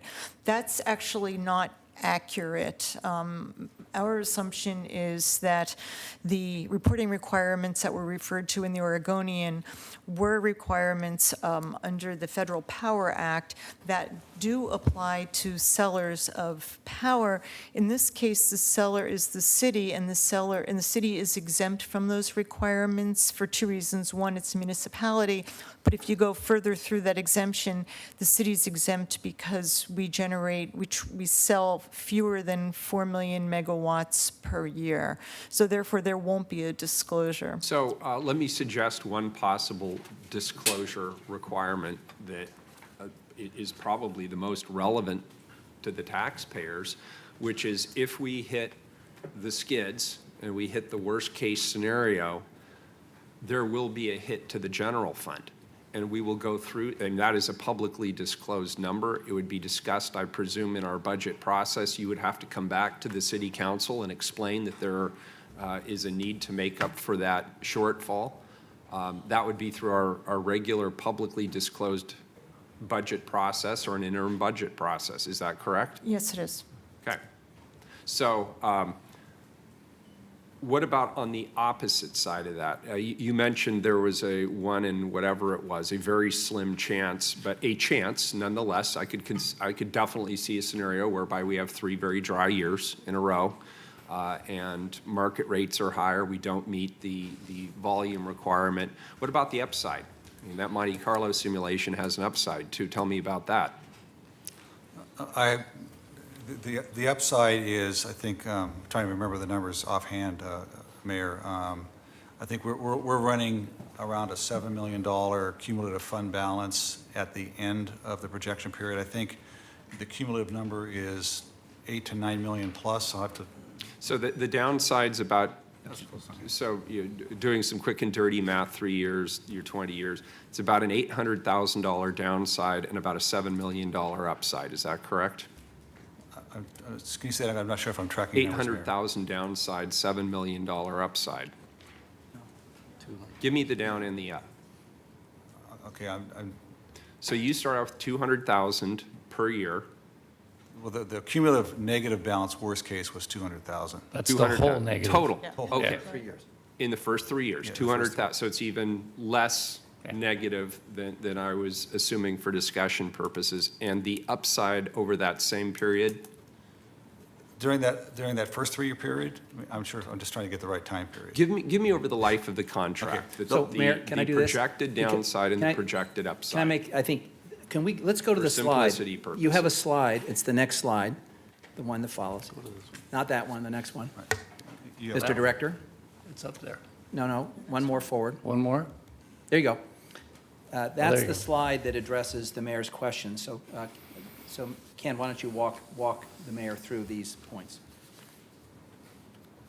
Well, I'm trying to get, I think that I want to come back to the worst case scenario that we built. So for example, the worst that we saw was a negative 200,000 cumulative in about the first 3 or 4 years. With the bad weather scenario. With the bad weather. But then we Okay. assumed that we returned to more normal, that median experience. So over the life of that scenario, we resulted in about a $5 million positive reserve balance. So it was simply a That's a point. stress test. Yeah, and so it wasn't, even under that scenario, it still turned positive by the end of the year, but there was a period of time during that 15-year time period where it could be slightly negative. So I just want to make sure that that was clear. Very good. That's clear. So Thank you. said, That's helpful. said in my version of English, even with a $200,000 loss at the end of the period, 15 years, even with that loss, you'd still have a $5.8 million positive.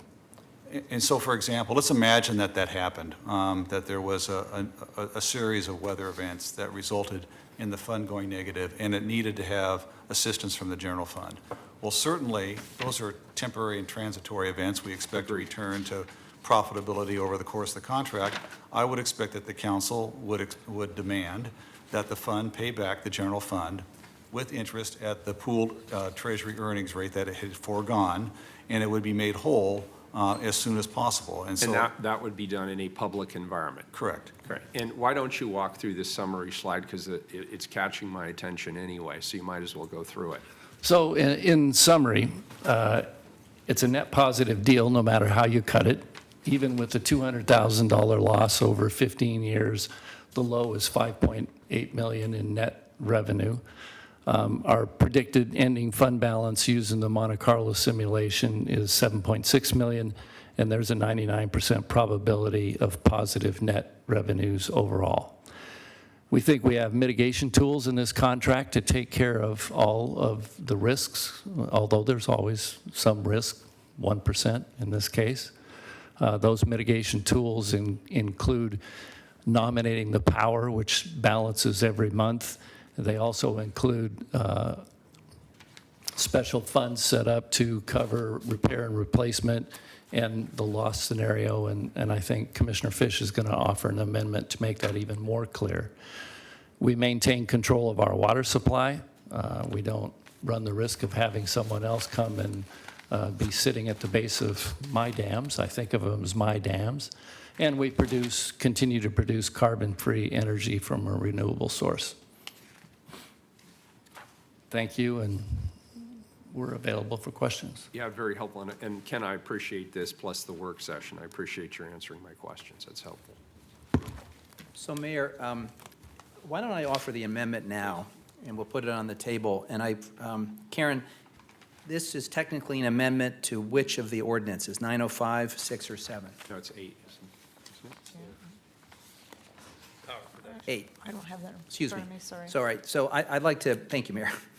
I would like to offer an amendment to ordinance number 908, based on the feedback that we received at the work session, particularly from the mayor, and we've further revised in consultation with Andrew Scott in the Budget Office. The amendment would read as follows, quote, that all revenues, including excess annual revenues, comma, beginning balances, comma, and surplus fund distributions from the Portland Hydroelectric project accounts and operations, comma, shall remain in the Hydroelectric Power Fund to ensure sustainable financial management of the Portland Hydroelectric project until such time as the city's chief financial officer, comma, in consultation with the Water Bureau, comma, has determined that distributions from the fund can be made and are in the best interests of the city. I offer that as an amendment. Second. We have an motion for an amendment from Commissioner Fish, a second from Commissioner Fish. Something like that. These guys. We have a motion from Commissioner Fish, a second from Commissioner Fritz. Any further discussion on the amendment?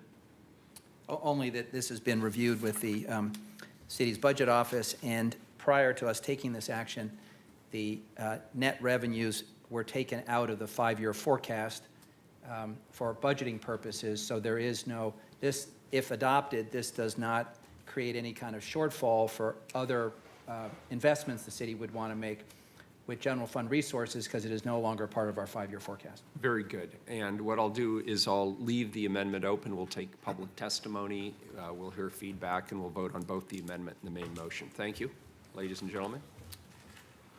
And just for the record. So Mayor, may I just clarify something? Please. We'll take testimony, and then I am going to propose that all 3 ordinances be held for a vote on August 30th. This will allow the Portland Utility Board to review the presented information at their work session and council today. And if these agreements are passed on the 30th, I will request that they go into immediate effect as the current agreements expire at the end of the month. So our preference is to take testimony, have these returned on the 30th as amended for a vote. We would vote on the amendment though, right, today? Yes, we would. Very good. Public testimony on these items. No one signed up. So I want to invite, well, Looks like- so we skipped a spot. So Joe, hold one sec. I neglected to invite up the Citizens Utility Board of Oregon. So Janice, would you come forward? It's okay. Yeah, that's fine. You want me to be the utility? No, we have one I other. can do that. Stay there. We want your testimony, but we're going to ask the Cub just to present their thoughts. They were Right part now? of, yeah, they were part of a panel, and I overlooked them. I just did. I'm so sorry. No problem. Do you feel rejected? Not at all. It does that to me too. Janice Thompson, Oregon Citizens Utility Board, or CUB. CUB has been tracking this issue, and thanks for the Water Bureau for a couple of briefings over the last several months leading up to this. But we're tracking this issue for two reasons. One is from a City of Portland angle, since though this topic involves general fund dollars, the hydro facilities are in the bull run and, as you've heard, need to be operated with energy production as a third priority after water supply and fish habitat requirements. The second reason is that CUB also cares about Portland General Electric ratepayers, though the major analytical focus of our regulatory team right now is on a major PGE rate case and their Integrated Resource Plan, or IRP, which has been in the news recently. But the second point highlights that though PGE is interested in Portland's hydropower resource, this is a tiny slice of PGE's overall energy needs, and that's kind of a backdrop for recognizing that that dynamic affects Portland's negotiating clout. I could not be at the work session, but I did send out 3 points. One I've just made in terms of like the energy being third priority. Just the other two, just to get them on the record here, is that the current, though soon to expire at the end of the month, agreement between the City of Portland and Portland General Electric has been a great deal for Portland. That deal is ending, and it is not at all inappropriate for PGE to want a new deal. So there's nothing, nefarious, if you will, on PGE's part in terms of saying we need a new agreement. Similarly, the need to develop a new agreement is not due to any mistakes or missteps made by the Water Bureau and the current management.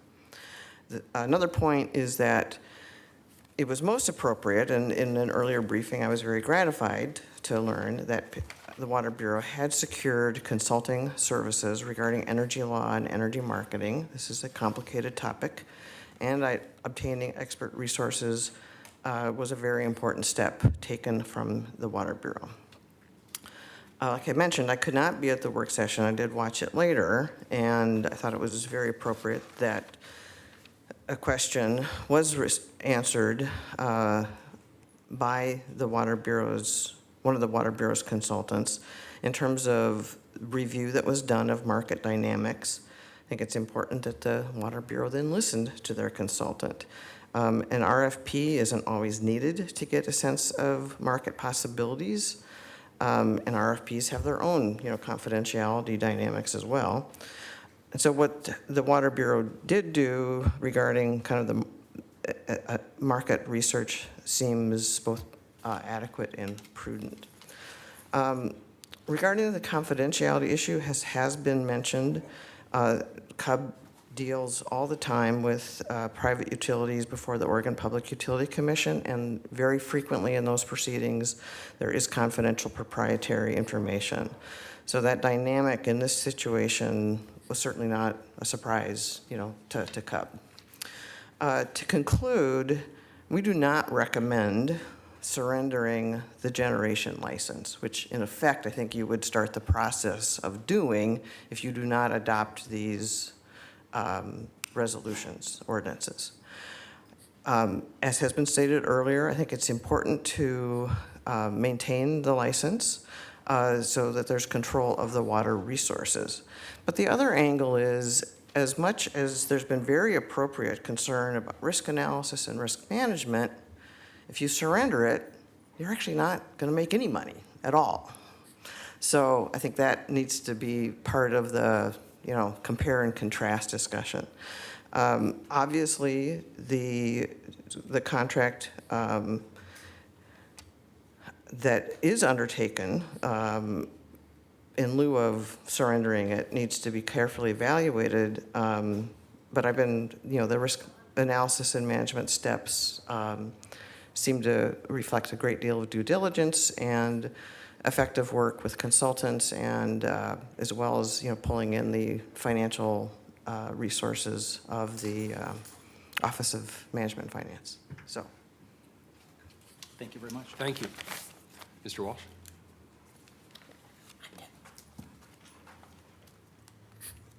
Good morning. For the record, my name is Joe Walsh. I represent Individuals for Justice.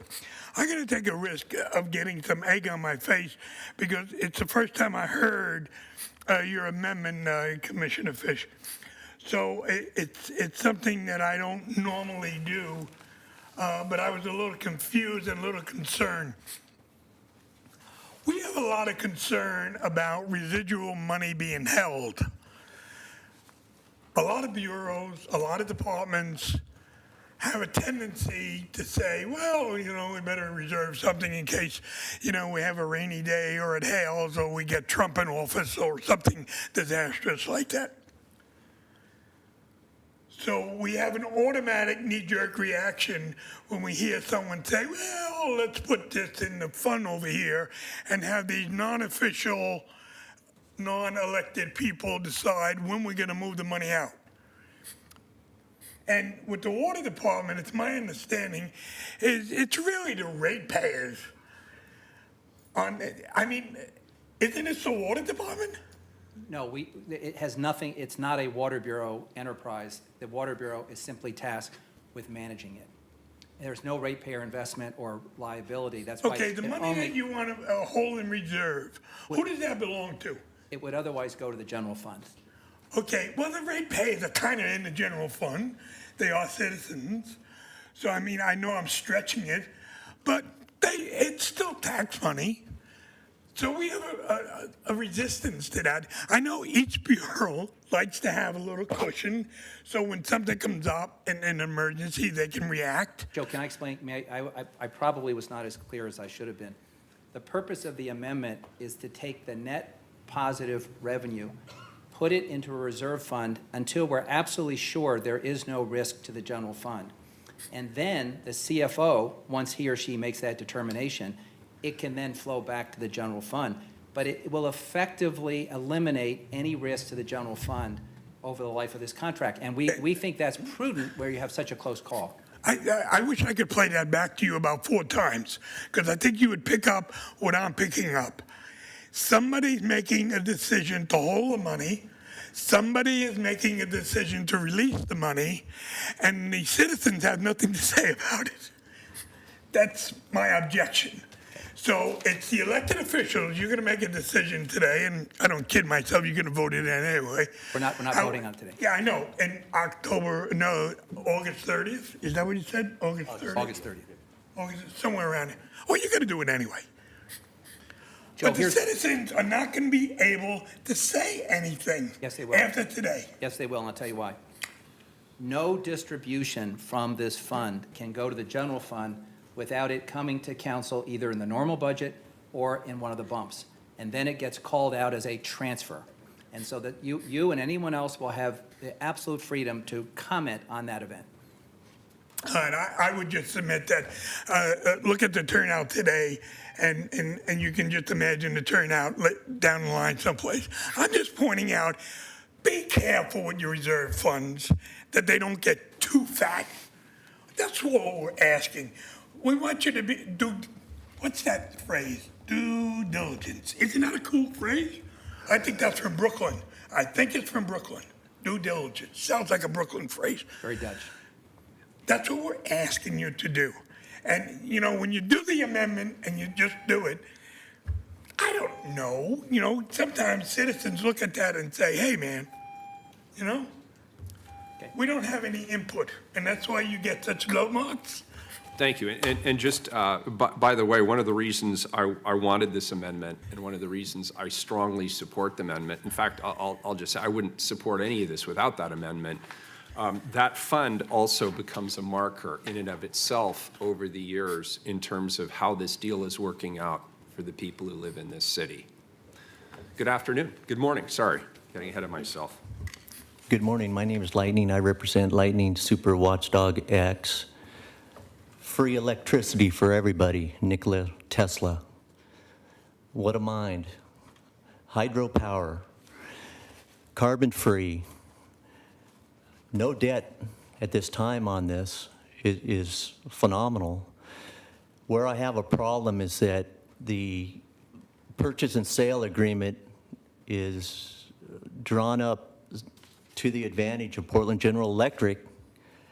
Absolute great work from your attorneys. My problem that I have is that on the take or pay, I don't want to have something that's debt-free and we end up losing money after 15 years. Whereas if you don't have enough power delivered to you, we get penalized and have to pay you. We control the power, not you. We control the dams, not you. You have taken full control through your attorneys, which I'm impressed. Very impressive work. Here's my problem. This contract on the purchase and sale agreement is 15 years, but we do have 2 5-year extensions, and we do have opt-out provisions on this contract, which we need to look at very close, because in my opinion, we might want to step out of this in 5 years. In my opinion, due to climate change, and we begin losing money on this, we might want to step out of this in 5 years. In my opinion, instead of subsidizing my good friends at Portland General Electric, which I think we're doing, we should set a number on the net that you will pay us a certain amount. How about $500,000 a year to begin with? You just pay us that amount of money. And as far as you saying you can't maintain these dams, let's get real, Portland General Electric. You know how to maintain these dams. And you know that since these have been here so many years, we could be talking a tremendous amount of maintenance and costs here. Now, by your agreements, it states that once you get past a certain point, on the maintenance side and the cost, you might come back to the city and say, hey, here's a bill, now pay it. That's not being calculated in all this optimism on this 15-year projected goal. I won't put the last name on this, but if you want to project out 15 years and tell me I'm going to be making income, put it in writing. And you put it in writing how much money I'm going to be making. This is debt-free. The city controls this. PGE, this is not your power till we sign this agreement. I think we should bring in Pacific Power. I think we should have other bids coming in. And I think PGE, you should just guarantee us a certain amount of money at the end of each year, and you cover every additional cost. And on these maintenance agreements, you just use them as subcontractors and you pay them. And don't put a tariff on these power lines that we paid for. Come on, give me a break. All confidential, can't disclose it to the public. Let's get real, PGE. Give us a number, tell us what we're going to make, or don't do the deal. Don't sign this. Thank you. Colleagues, any further discussion on Commissioner Fritz? Yeah, I have a question. The risk is in the first 3 years. So what is the fund that would offset a downtime in 3 years? There is currently a $1.8 million reserve. You've had the CFO identify a small but plausible risk in the first few years. There are other events that have been identified along the way, including some kind of catastrophic failure of the systems, the need for maintenance that's not budgeted or the like. Out of an abundance of caution, I agree with the mayor that we should keep that whatever the net revenue is in the reserve until we're confident that the deal is secure. And then it's the council that can decide whether to distribute any of that money and for what purpose. Thank you. That's good information about the 1.8 million reserved now. So what might happen is that if we lose 200,000, then that goes down to 1.6. Does the Bureau have, or do you have a sense of what should the reserve be for those other things that you mentioned? There's a whole slew, and what I want to just be very clear, Commissioner Fritz, is that there is no hidden agenda here in terms of grabbing general fund money that you and I might otherwise want to see go to parks maintenance, to services for homeless and the like. It is simply, we think, in consultation with the CFO, the mayor, and others, exceptionally prudent to hold that money until we're confident that it's a deal that pans out over time. And then that money above whatever is recommended as a reasonable reserve can be distributed to the general fund for any purpose. Yeah, And I was- that remains the council's exclusive decision to make any, during the life of the 15-year life of the agreement. Yeah, and I certainly wasn't suggesting anything nefarious. I was just trying to understand the arithmetic. And presumably, the Portland Utility Board would be giving advice on the level of the reserve that's Sure. necessary ongoing. Sure. Thank you. Very good. Any further discussion, colleagues? I'll move, this is 906 and 907 first. These are first readings of Here, let's, non-emergency ordinance. if we could, let's vote on the amendment. And then, I'm going to get to 908 in a minute, Commissioner. 906 and 907, these are first readings of non-emergency ordinances. They move to second readings. The commissioners asked that that be on August 30th. Could you please call the roll on the amendment to 908? Saltzman, Aye. Fritz, Well, thank you for this very clear presentation and also for the work of the panel as well as the community comments. I really appreciate the prudence and the very clear, transparent way that this is being brought to us. Aye. Fish, aye.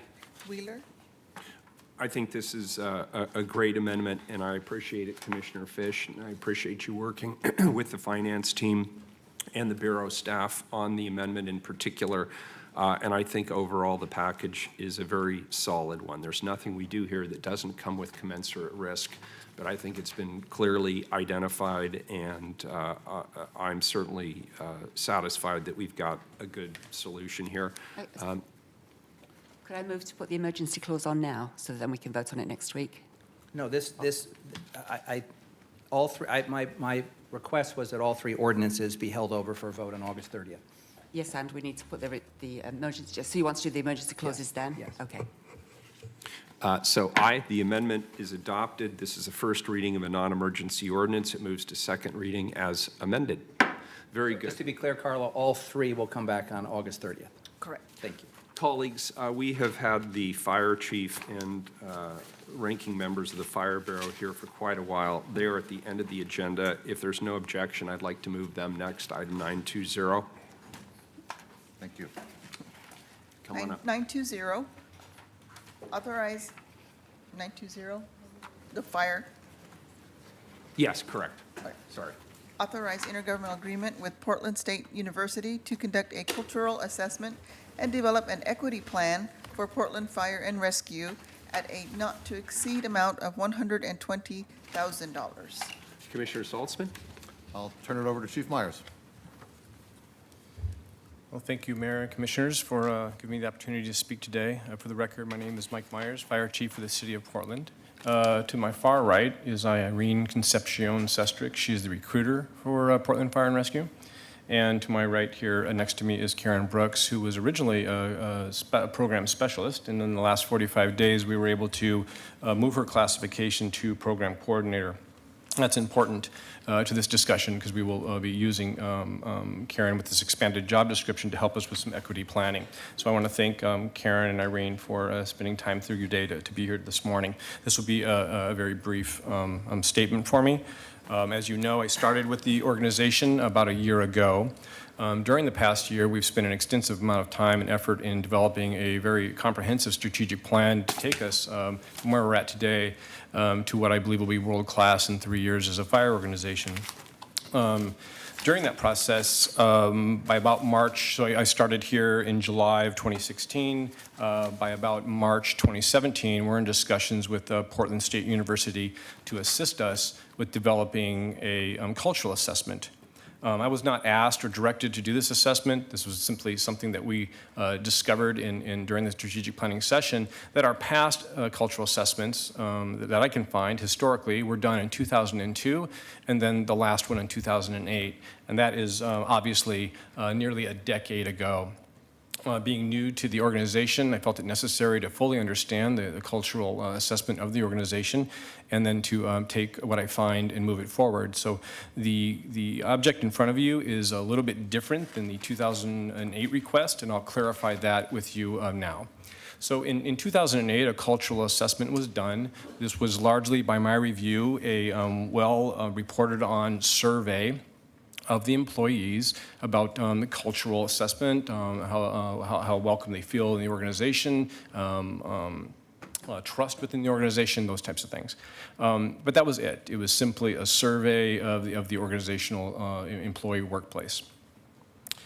My feeling is that a true cultural assessment should go a bit farther. I appreciate the data that we will get from an additional cultural assessment survey that PSU will do with us during this 2018 model, but I am also interested in looking deeper within the organization. It is my intent to find out if my philosophies and principles that I hold and value at the chief's office is actually getting down throughout the organization to the deepest levels in the firefighter ranks. To do that, I need to make sure that the managers at all levels truly understand inclusiveness and equity. So I've asked PSU to do deep interviews within the organization. So these are not just general surveys of the entire work group. These are one-on-one interviews with managers from the battalion chief ranks, deputy chief ranks, division ranks. And so the commission knows, even myself. I've asked PSU to make sure that my leadership style and the way I lead, my philosophies and principles are in place and are agile enough to actually lead this organization through equity and inclusiveness that I think are necessary. So I think it's a pretty bold step, very, very transparent for us to do this. We will also be interviewing independent groups within the organization. So if you collectively look at a fire station, then ranks, and then, of course, underrepresented groups that may have some concerns about how they are treated in the workplace. So that is the first issue is we will be doing the survey and then some pretty comprehensive interviews. The third step is probably the most important, and what I believe was most glaringly missing in the last cultural assessment. It is not uncommon to do cultural assessments within organizations. Actually, it's fairly common.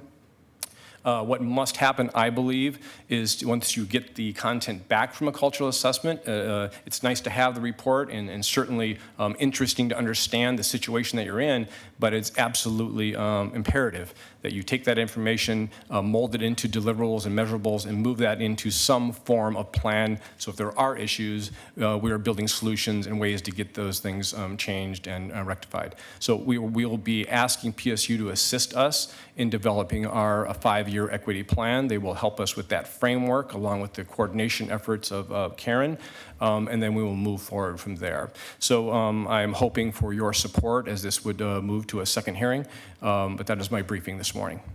So to be clear, this is marked as an emergency IGA approval, so we will actually be taking a vote today? That is my understanding. I didn't know if we had to move to a second reading or not. No, this is marked with an emergency. Great. Any further comments before we open it to public testimony? Thanks, Chief. Any public testimony on this item? Yes, Mike Jenkins.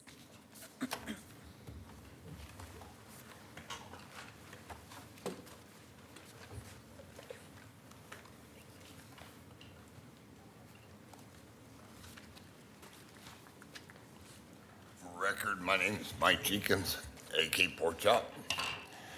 I wasn't going to speak anymore today, but when the fire marshal got up there, it brought me up here to speak because I'm going to bring it to him that when I'm out there at Right to Dream 900 Thunderbird, I was the first one that squatted on the 25th. I squatted for that land. They asked me to go up there and be one of the squatters.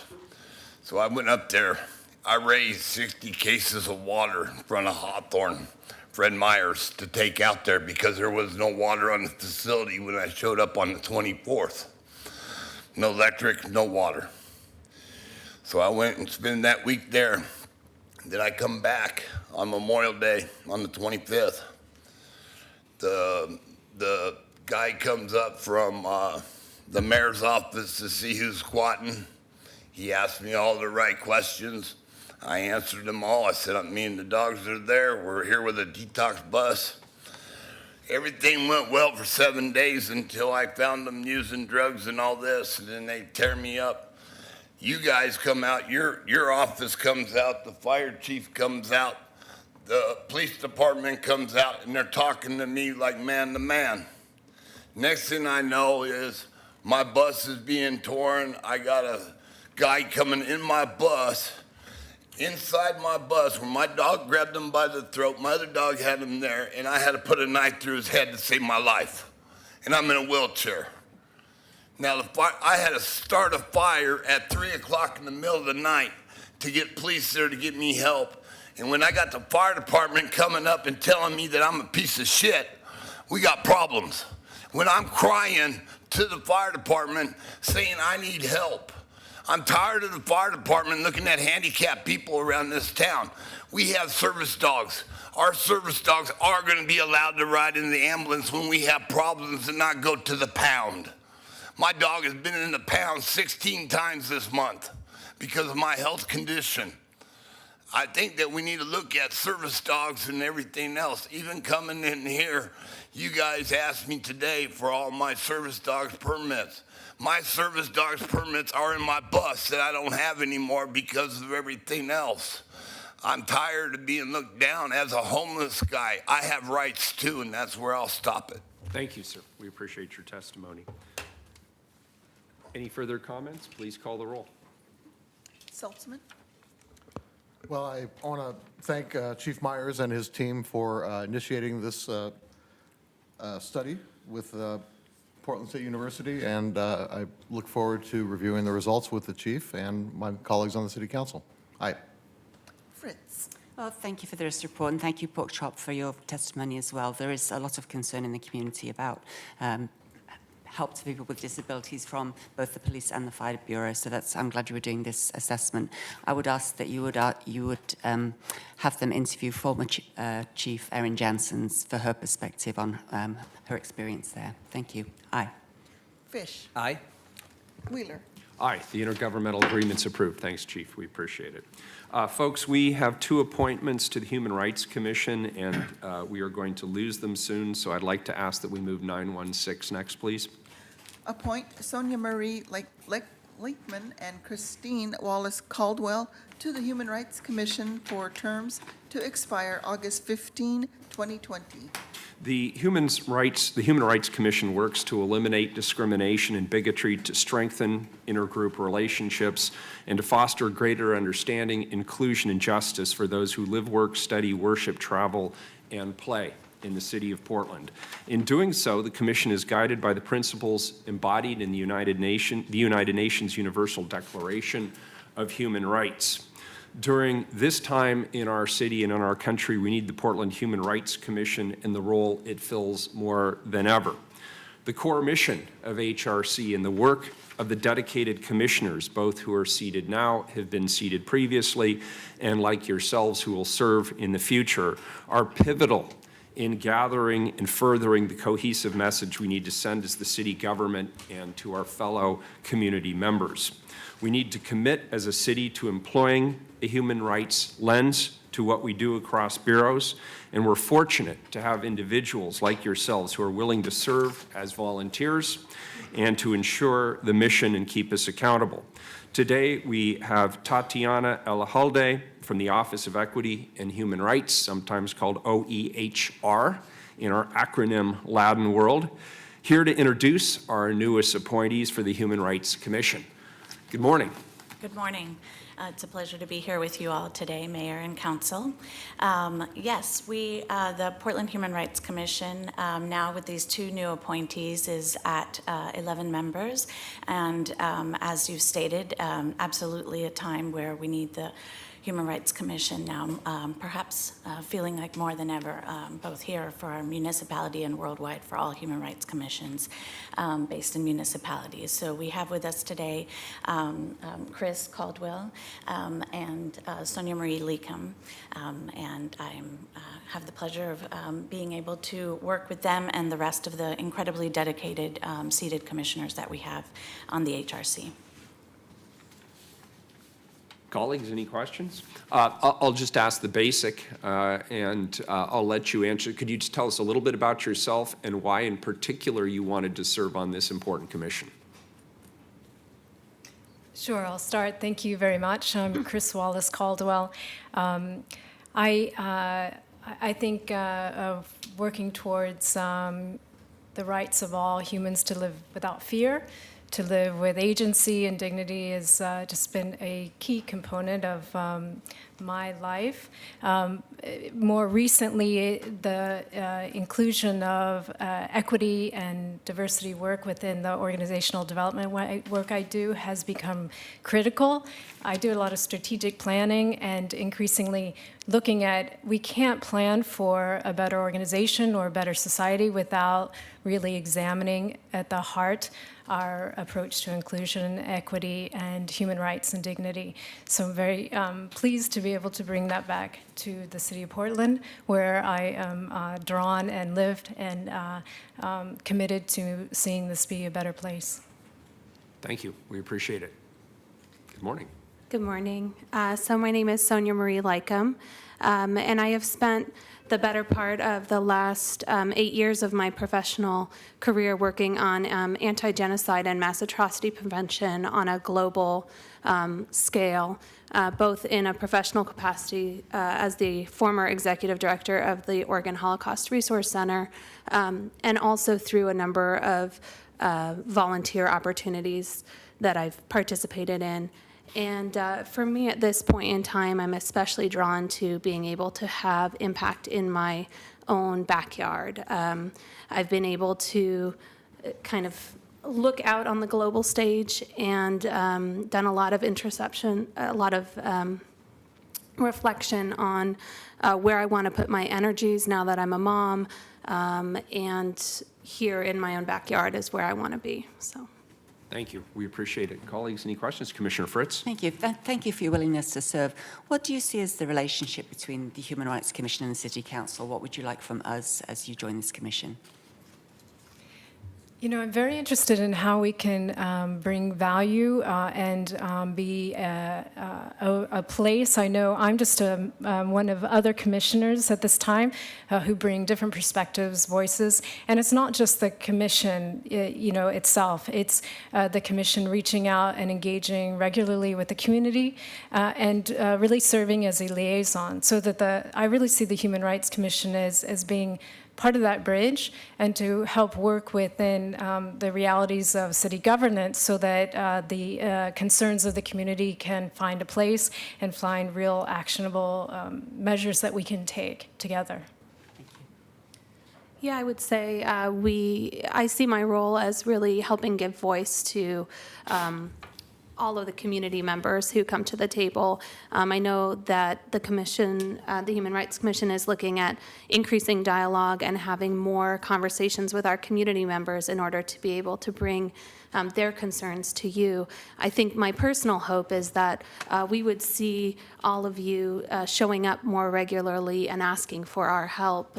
If there are questions about certain issues, how can we help support many of the initiatives that the city is currently engaged in order to make the city a more accessible and equitable place for everyone? Thank you. Thank you. We appreciate it. Thank you. Is there any public testimony on this item? Yes, we have 6 people signed up. Thank you. Thank you. And first 3 are Joe Walsh, Mimi Gurman, and Tiffany Kraft.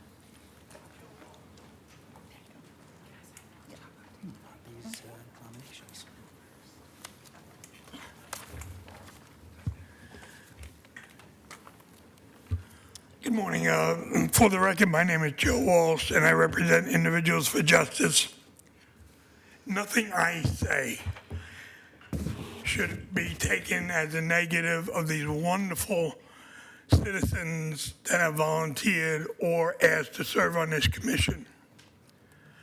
I love volunteers. And actually, I love staff. I just have trouble with the elected officials.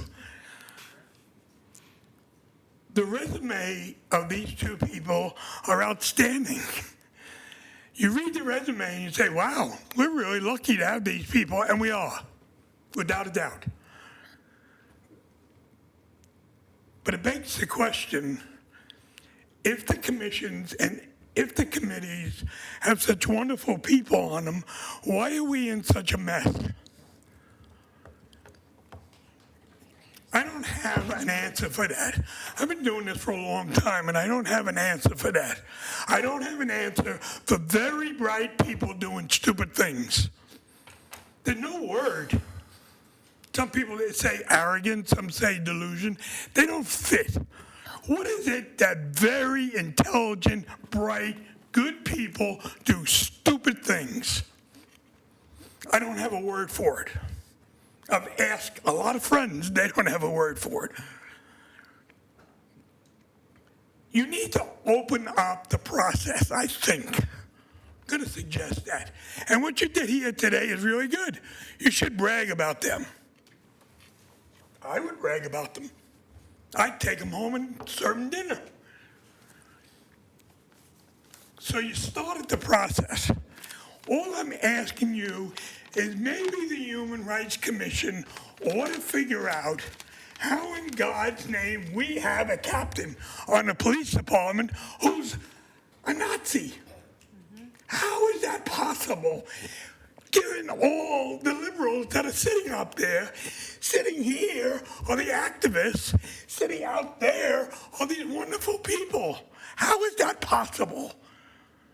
Maybe they ought to do a search to try to figure out how in God's name we lost that arbitration. How did that happen?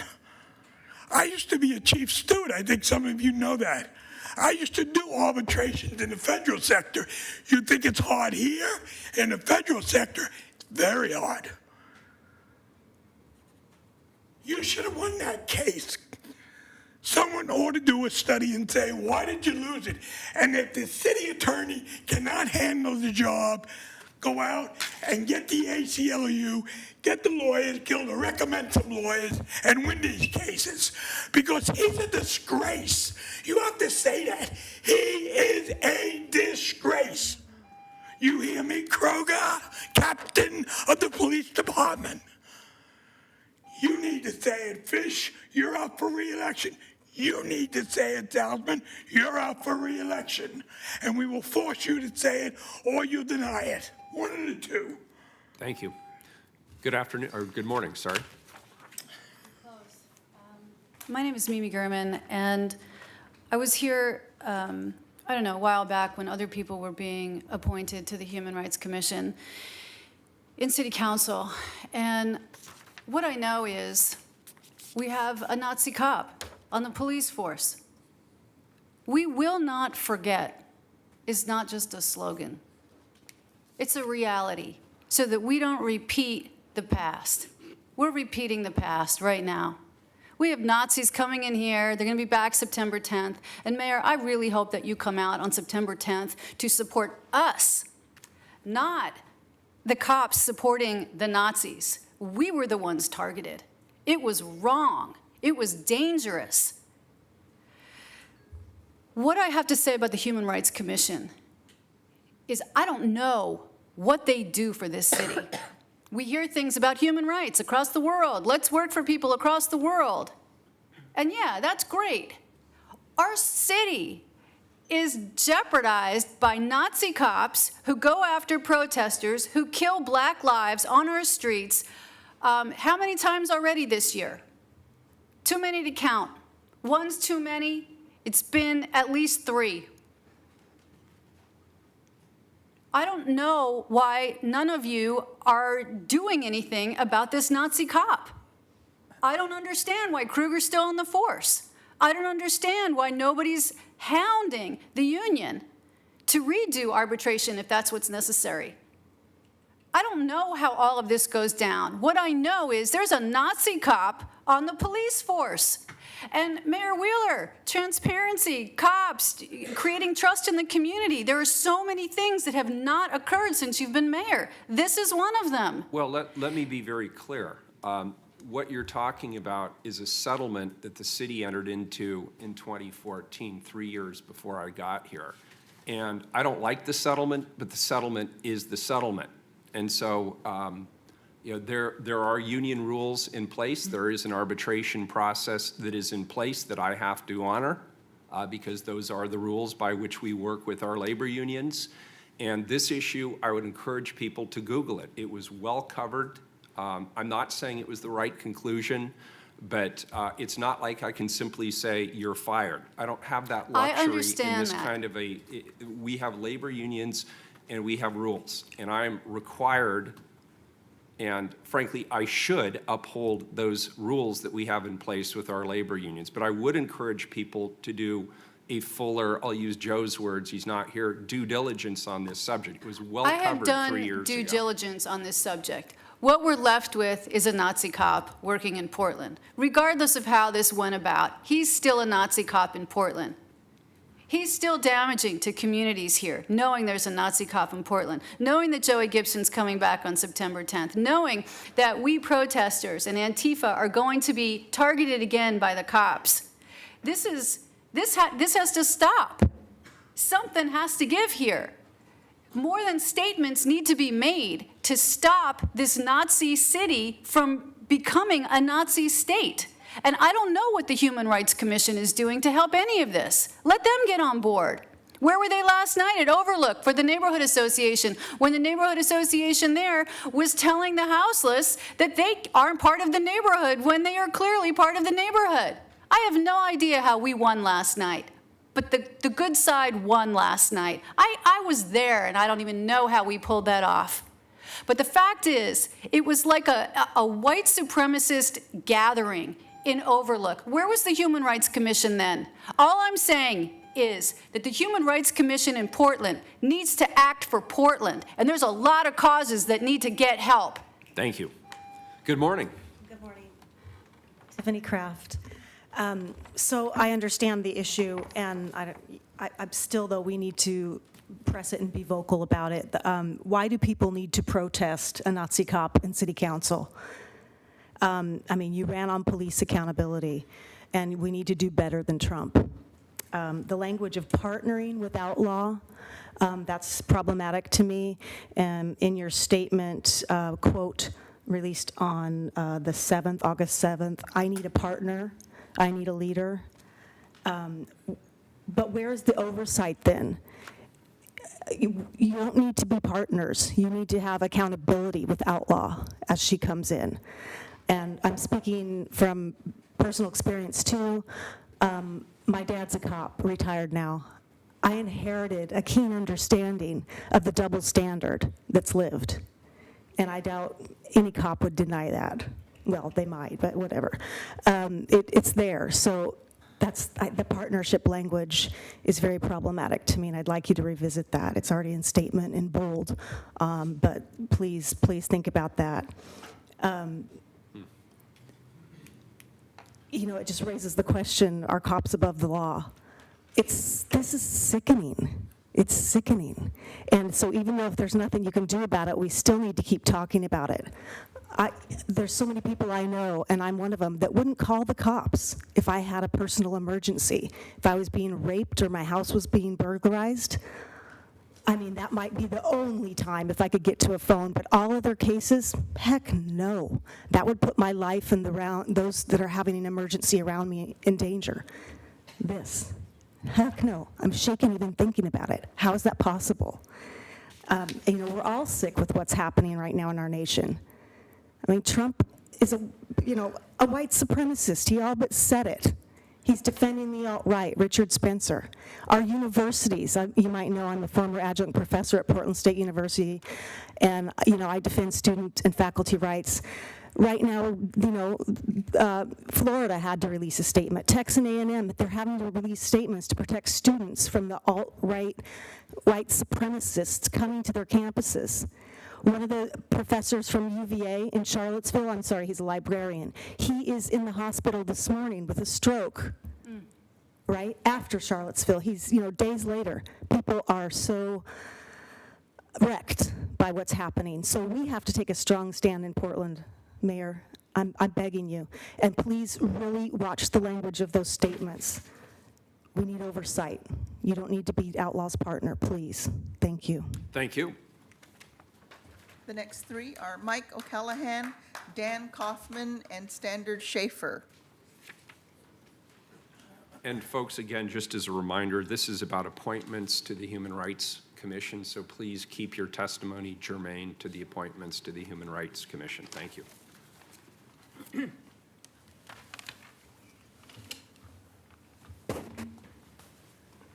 Good morning. Good morning. I'm Michael O'Callahan again. Thank you. I support the people being nominated to the Civil Rights Commission. I find them to be, as the other speakers, to be ineffective. Civil rights were set up by our government to protect us from you. We're not getting very good protection. Search and seizure, the sweeps. She mentioned living without fear. Well, everybody on the street lives with fear, no doubt about that. And you mentioned a settlement as a settlement. Okay, and under the Anderson Agreement, the settlement was give 24 to 48 hours before sweeping, and indeed that has been dropped. So apparently a settlement isn't a settlement. We still, I assure you, we still adhere to the Anderson Agreement, absolutely. Excuse me, I just read in the Southeast newspaper. So I love reporters and I love newspapers. I want to be very clear, they don't always get it right. We adhere to the Anderson Agreement. Well, that is not what a Portland police officer said, and I'll get the article to you. He said that they are not giving that anymore. I would like to speak to said but I have a police real officer. problem, you know, with a Human Rights Commission, you know, and all these people out on the street. My goodness, you have no authority for sweeps. Now, you missed the first part of this in my statement. When I surveyed 24 people, 8 female, 16 male, they had spent an average of 6.5 years on the street. They were harassed by authorities an average of 1 a month, which makes 1,862 harassments, and there were 2 people that were cited for violating the camping ordinance. It's called extrajudicial punishment without access to the judiciary.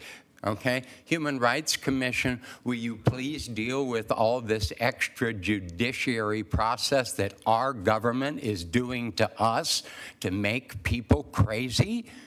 My goodness, don't you have any compassion for human beings?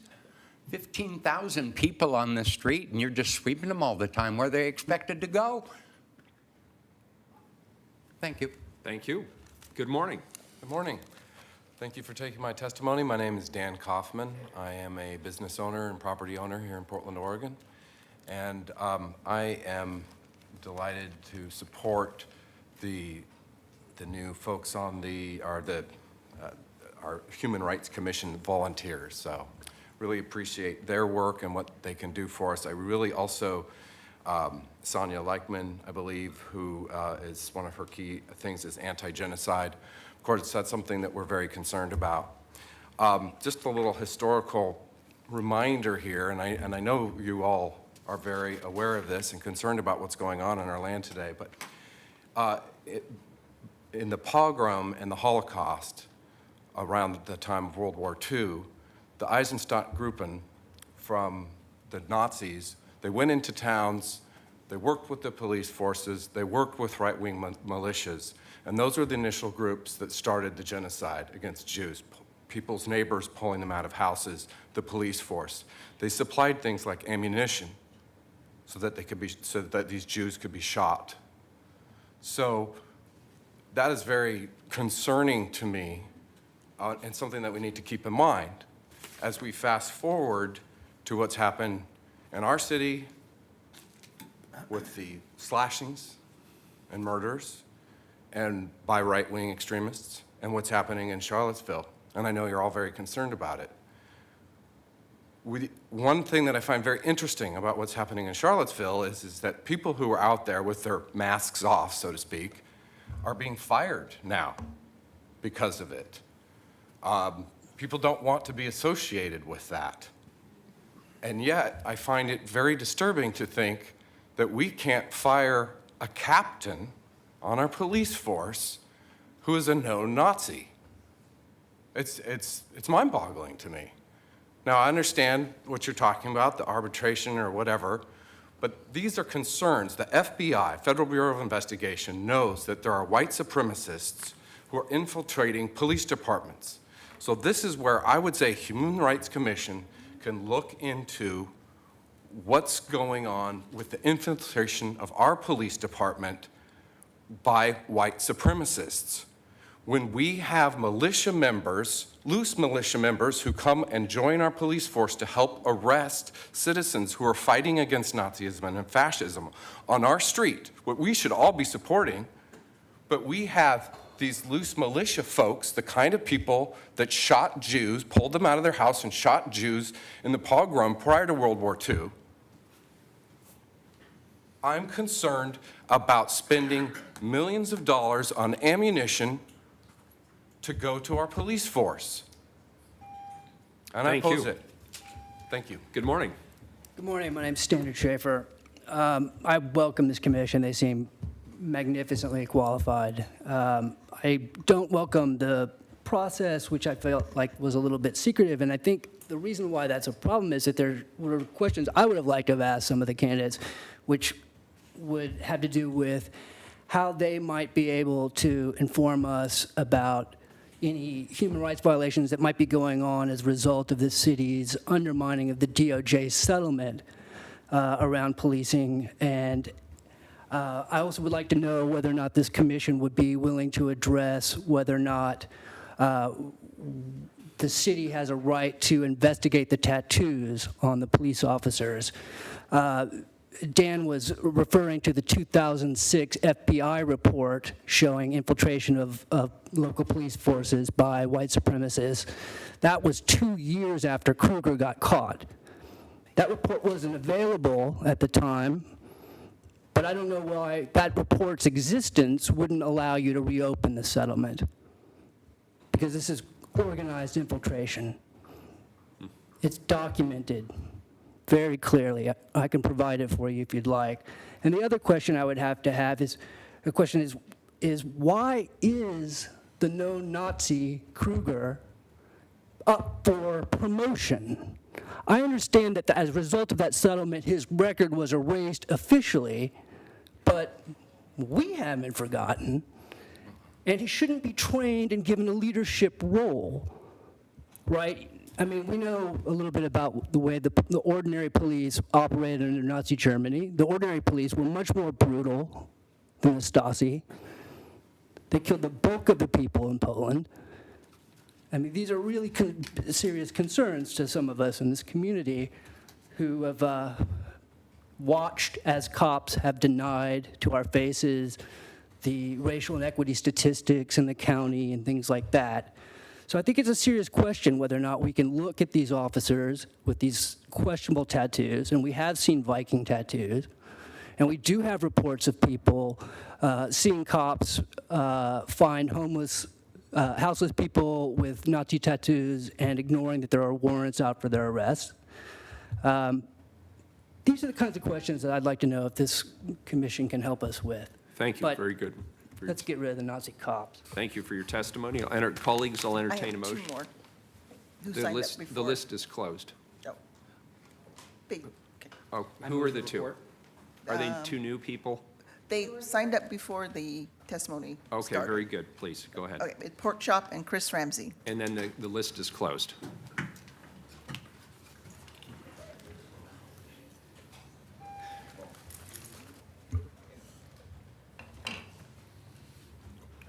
Thank you. I'm Chris Ramsey. I'm sick and sick of it also. So the people up here for the Human Rights Commission sounded so dedicated, hopeful, sincere, willing. That's awesome. I would ask you guys to encourage a huge show of human rights support today with a no vote for bullets. And I would like to just tell you, if I may, a couple of weeks ago, we heard a domestic violence situation behind my house. My daughter's 14, and she suggested that we call the police. And I had to tell her why we wouldn't, because our neighbors are minorities. So my daughter sat there and listened to people get hit and cry because we weren't sure that calling for help would be helpful. It was really devastating for our family to have that discussion. I'll be there September 10th with Joey. I have noticed that there's hardly roving troves of anti-fascist people unless there's actually a group of fascists. It's kind of like a thing that's a response. So I just encourage you to not send Nazi cops out to face us. And I would love it if they would turn around and face Joey. I asked him on Facebook yesterday if he would disassociate and disavow white supremacists, Identity Europa, and Proud Boys from his groups. And he responded, I love the Proud Boys. Why do you associate them with Identity Europa? This is who's coming to our town. He came here June 4th after Ricky died and Taliesin died. I almost got maced at Jeremy Christian's first arraignment by your cops because we said bigot in the hall when he came out and said those horrible things. I don't even know what to do. I thought I would come here and you guys would want to hear and help. I'm not even a radical person. I'm only radical in my thought that we should not be afraid that cops will shoot people when they come. I had one more thing. Let me get my shit together. Joey also went to Seattle the day after Charlottesville, just like he came here, after those people died on our MAX train. Know who you're dealing with. And the person that you're gonna send to stop him is this guy? That's crazy. Please don't mace us on the 10th. And please get your stuff under order, and please spend the same resources going after Kruger that your police force does targeting activists. Thank you. My name is Mike Jenkins, for the record. I want to know where our rights are. We have no rights. I got put into a place called Bud Clark Center. Dan and Nick knows all about Bud Clark, don't we? We know that it's a heroin house that you can go do heroin in, and the cops don't have to do nothing with me. 2 years ago, I lost my leg. I was put in there. Nick and Dan and Fritz, you all know about this, because I came in here screaming for help then, wanting help. I was being put on the streets because they refused service for me again. I've been put out there and put out there. Now you put me in there, you put me, after 12 years of being clean and sober, you put me in a wet house where 196 deaths has gone on in 2 years. Now I brought that up to you guys and no one has ever come and talked to me further about that. Now here I am fighting for my life again. You stole my bus. You took all this. You come out there and you go, okay, pork chop, we're gonna work with you this time. 10 hours later, I lose everything. I don't think there's no justice here with the cops, you know? Then I got people running me over that live in Lowellhurst Park. I got 2 rookie cops coming out there telling me that I have no rights. Then they leave. And then the homeowner comes home and runs over my wheelchair.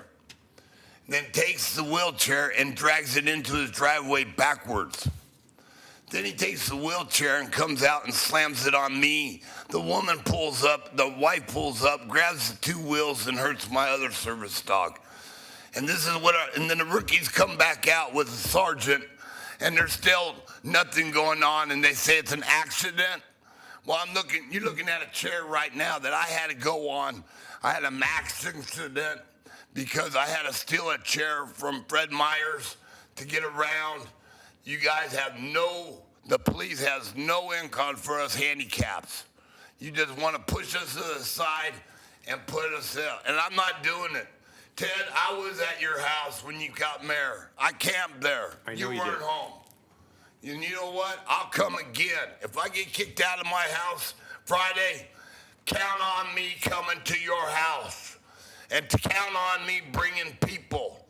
You know what? I'm sick and tired of being the one down. I worked my 12-step program.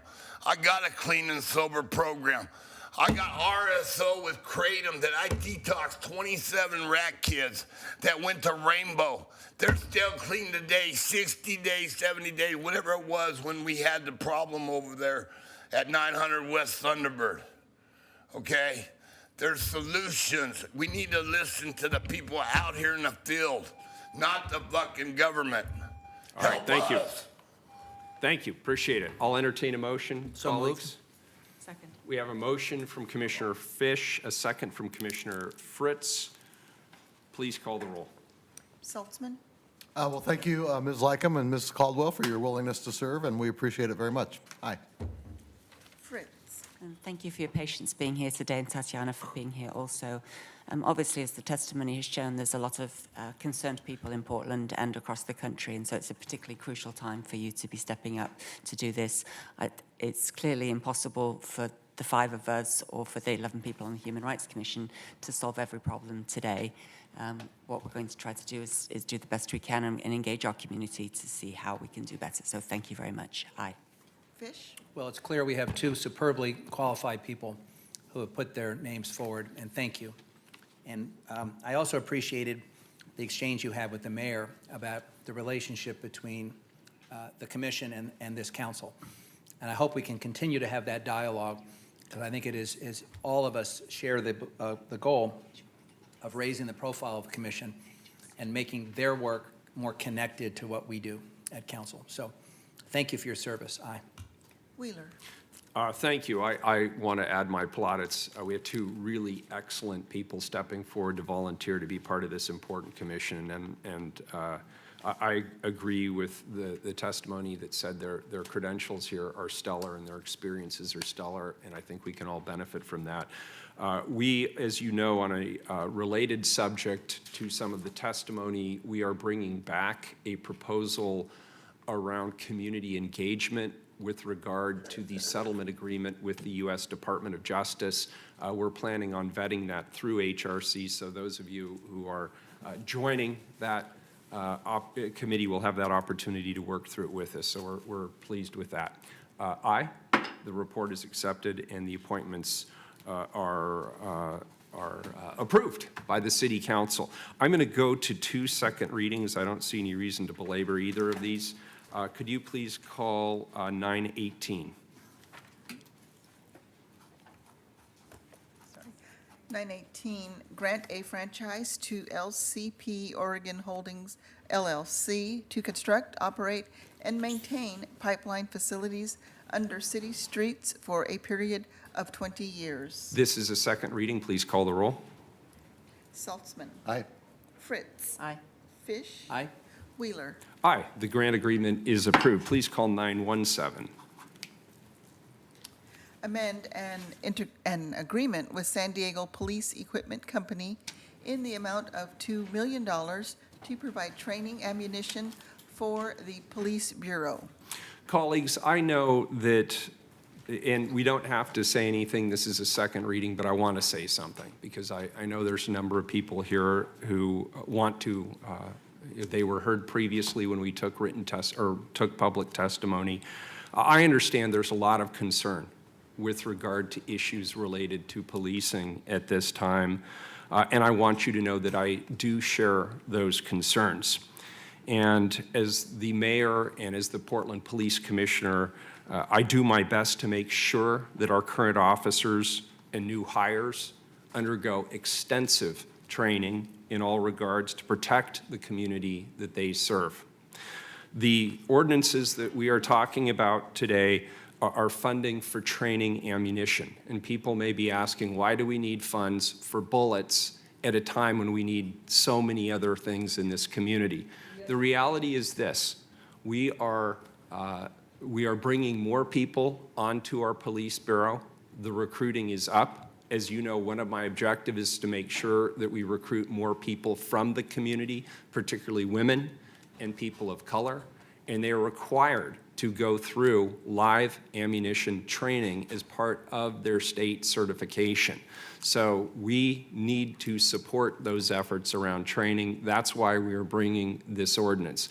We have A.C. Davis here. I don't know if there's more that I should be saying on this or any clarifying questions members of the City Council would like to ask before I call the roll. And again, we did take extensive public testimony on this item.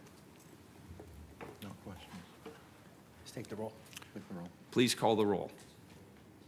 Saltzman, Aye.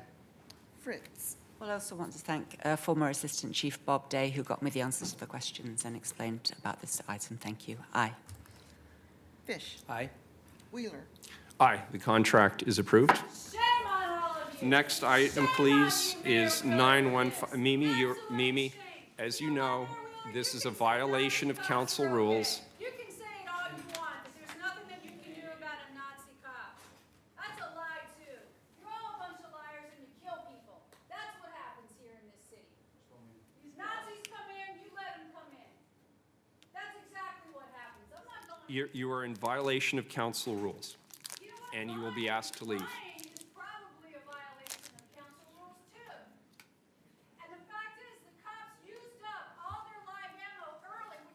Back in February.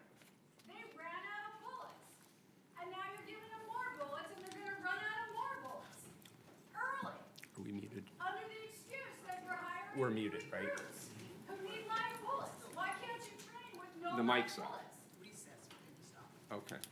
I can't So Mimi, we have heard you. The mics aren't live.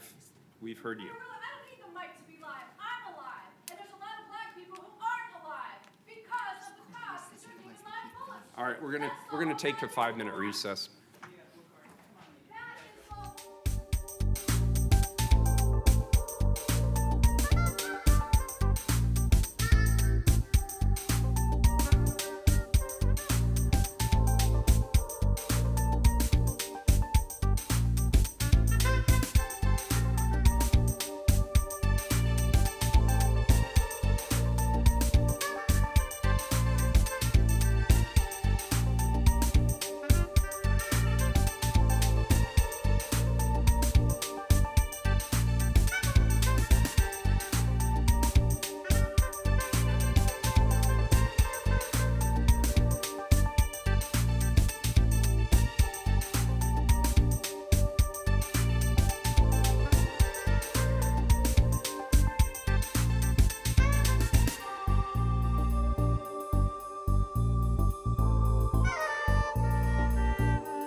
5 minutes.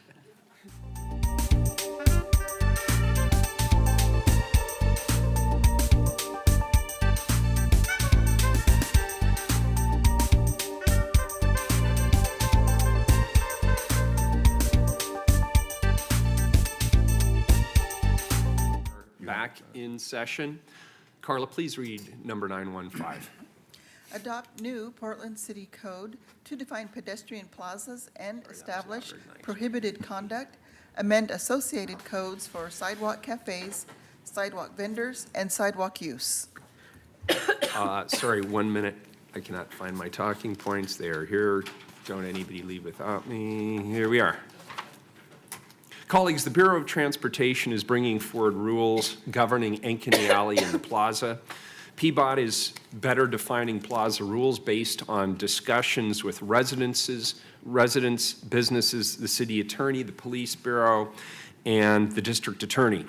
This strategy complements the increased efforts and funding to address livability issues. It includes added staff to the one point of contact program that includes trash cleanup, including biohazards. It includes the starting of towing of abandoned RVs. It establishes the Clean and Safe program on the east side. Thank you very much, Mustafa. It includes tackling so-called zombie homes. It provides increased funding for graffiti abatement and increased walking beats in 6 key areas, including Ankeny Alley. The city also has tools at its disposal we can use to address illegal activity. Past administrations used these tools sparingly and inconsistently. It is my intention to take a more active approach. We have increased partnerships with neighborhoods and businesses to work on solutions. I want to thank Commissioner Saltzman and the Bureau of Transportation for bringing forward these important refinements and continuing to work with adjacent properties on solutions. Commissioner Saltzman. Thank you, Mayor. Just in addition to what you said, I just wanted to add that, and you'll hear that the Portland Bureau of Transportation has relied heavily on the work of the Portland Parks and Recreation Bureau with respect to the rules of conduct for Ankeny Alley that we're going to be hearing shortly from Richard Eisenhower. And I do want to emphasize on the front end that in no way are we attempting to criminalize lawful conduct in the plazas, such as free speech. But we do need rules that can be enforced to keep these areas safe and allow people movement, i.e. transportation, through them. So without further ado, I'll turn it over to Richard Eisenhower. Good morning. Good morning, or good afternoon. No. Oh, yeah. You've been wanting to say So yeah, it good is now. afternoon all day. So just kind of going back, last August, we came and adopted interim rules on how we govern pedestrian plazas. At the same time, we adopted a contract as we started our livable street strategy. So this last year, we've been going through a public process to develop basically a policy framework around placemaking and activation of public spaces. So we have a stakeholder advisory committee, a technical advisory committee. At the same time, with the interim rules, we've been working collaborative with the Portland Police, the Multnomah County DA, the city attorney, our businesses along Ankeny Alley. Basically, we're coming to council now to, through this year-long process, what we learned, to make some final modifications to the rules and adopt permanent rules for pedestrian plazas that would apply to Ankeny Plaza. Some main changes, I mean, just kind of, they are mirrored again against parks. There were some minor changes based on the interim ones. I think things we've learned over time that, pedestrian plazas are not parks, that they do provide a transportation purpose. It is for the main purpose is the movement of people, utilities, goods and services. So there are some minor tweaks, to mean that's our main authority. I guess our priority is for the safe movement of people and goods and services through these spaces, and to be able to create tools for the police to be able to deal with issues, concerns that come up in an effective manner. There's Jody Yates is with me, also with the Bureau of Transportation. One of the additions to, one of the issues that we learned from having the interim is that we never posted the rules of conduct in the plaza. So that would be one of our primary additions that we've learned through this, is to actually just post them and tell people what's unacceptable behavior and what are some rules associated with that. For example, animals are allowed in plazas, but they do need to be leashed and under control. So they're pretty basic. We also mirrored our rules, as Commissioner Saltzman indicated, that they mirror parks rules. So we'd like to have a consistent format for our citizens as well as our police, that they're not thinking, where am I? What rules apply? We've made them very consistent with parks rules, and the format is the same as far as any exclusions that would be done are subject to the hearings officer. That's the same as parks, and we've mirrored the form to match the parks exclusion form. Yes, from the public's perspective, it's very consistent on how the city takes, how we look at management of public space in general, if it's a park or a pedestrian plaza or so on. Very good. Thank you. Colleagues, any questions before we call public testimony? Commissioner Fritz. Thank you. Some of the testimony we received by email has been, why are we making this so broad when we're really just talking about Ankeny Alley? Well, through the livable street strategy, we are developing a process on how the city can create more pedestrian plazas. I think PBOT's goals and in our mission, we want to create more placemaking in the public right-of-way. So in October, we'll be bringing forward to council our livable street strategy that will kind of outline that policy and framework with further implementation on how exactly we will create more pedestrian plazas in the future, coming forward probably late February of next year. And is that process likely to say that the council will approve each one of them as an individual, yes or no? We are, right now it's written that PBOT would make that, applying the rules administratively through the process that we define as how we create new public plazas. So City Council will have the chance to approve the overall policy, framework, code, admin rules that will be set forth on how we actually create the pedestrian plaza. And once the pedestrian plaza is created, then the rules would apply. Okay, so we'll defer that discussion to a later date. I know that these rules are intended to decriminalize behavior, because right now, although some of the listed behaviors are actually against the law, we don't want to call police who then put an arrest, a citation, and get people into the justice system. Am I correct in that's one of the reasons we're doing this? So to make it more clear and concise that this is a special place and different rules do apply, then. And it means that people other than police might issue exclusions, or would the police or be the only ones issuing? The police are the only ones that have the authority to issue the exclusions. Okay, thank you. Is there support for the police to, instead of or as well as doing that, to call the Project Respond people, or the I've forgotten what they're called now, the cars that have a police officer and a social worker in them, or a mental health specialist, to make, if some of these behaviours that we've been seeing in Ankeny Alley do seem like they may be a result of somebody having a mental health crisis. So is that part of the understanding that there might be assistance called as well as just in exclusion? I'd rely on the standard process of the police, I guess. Yeah, I think it's in the police, but it is actually addressed in the rules that someone suffering a medical incident or a mental health crisis would not be subject to the exclusion, and then I would assume that the police have training associated with how to address that issue. Okay, thank you. And then I do appreciate you taking some amendments based on my previous comments. The one that I'm not, I'm concerned about now, which is interesting that Pork Chop just came back with his dogs, is in 1743-110, animals. No person shall hitch any animal to any tree, shrub, fence, railing, or other structure or facility in any pedestrian plaza, except to such structures or facilities as are designated for that purpose. That would seem to say that you can't hitch your dog to the table if you're there enjoying being a patron of one of the restaurants, and so I'm a bit concerned about that. Okay, I'm sorry. Is that allowed under sidewalk cafe? The tables themselves that are under sidewalk cafe permits, so they're not under the Ankeny Alley rules. So a couple other modifications of code we're bringing forward is the rules on sidewalk vending, sidewalk cafes, and also the sidewalk use ordinance. Just to make it clear that sidewalk cafes are allowed in pedestrian plazas, and those rules would apply, or these rules would not in those areas. Okay, well, perhaps we But can- if it's not clear, we can certainly bring forward a secondary, We could do it a clarification. in the next process. Yes. Yeah, thank you very much. Especially if we're having any issues associated with that, then we'll bring a clarification We forward. just want to make sure the rules are clear and that they apply to everybody, and if it's some are allowed to and some are not, that gets unfortunate. Yeah. Thank you. Great. Do we have people signed up for public testimony? Yes, I show 4 people have signed up. Okay, I'm going to limit it to 2 minutes because we're going to lose our quorum and we still have a considerable amount of business ahead of us.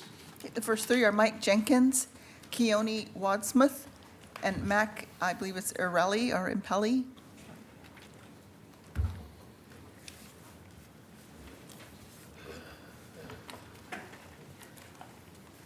Well, why don't you go ahead, sir? Put on record, my name is Mike Jenkins, and I am concerned about service dogs.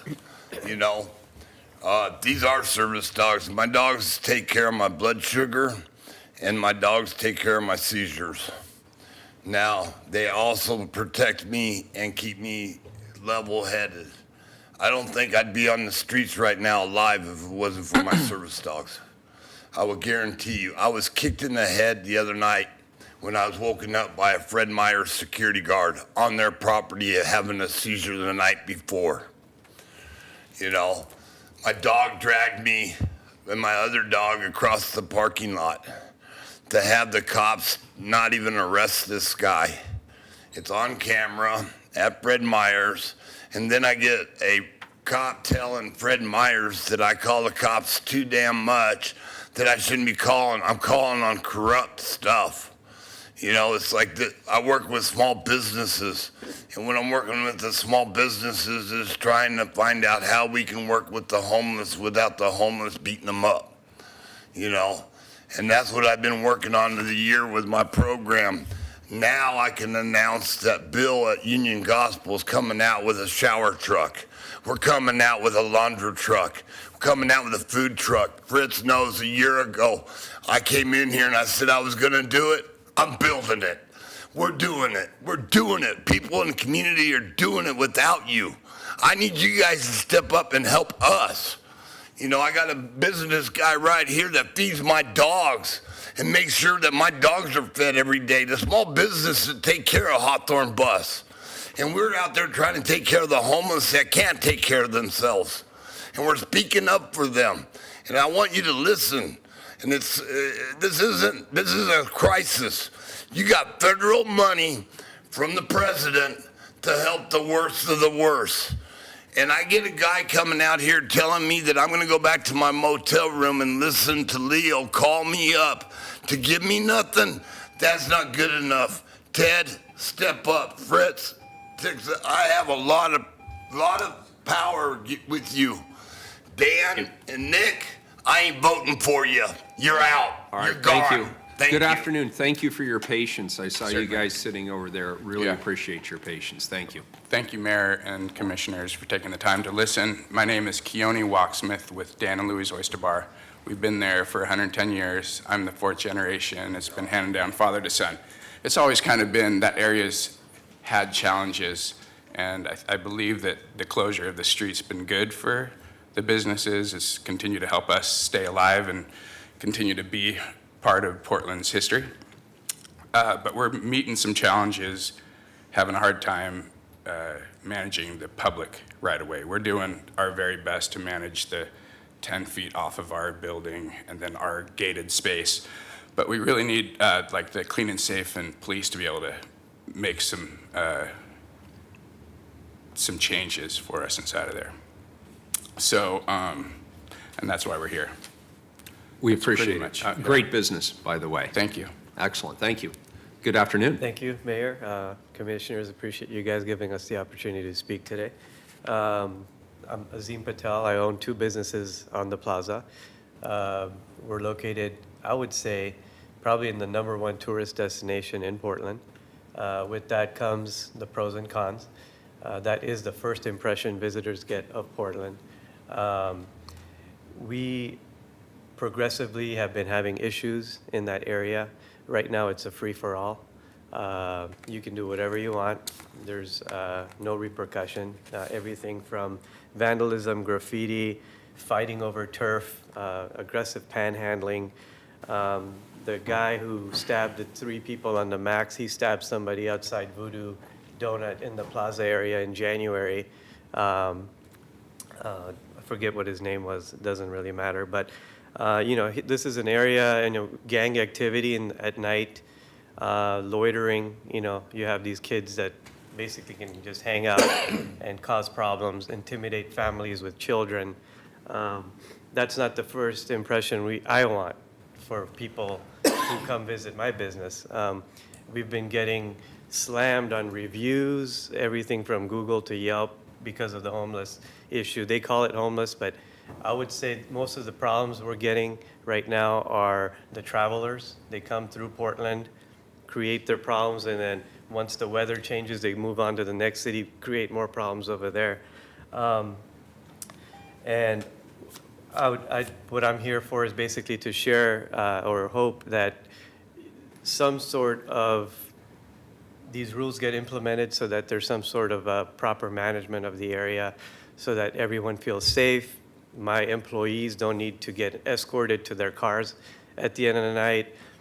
They don't have to ask me if it's okay for them to especially the female staff, to carry pepper gel and bring it to work with them, So I really appreciate you guys giving us this opportunity to speak and hopefully pass these rules today. Thank you. We appreciate your testimony. Good afternoon. I'm Mark Iruli. I'm part of the ownership of the Washmith block.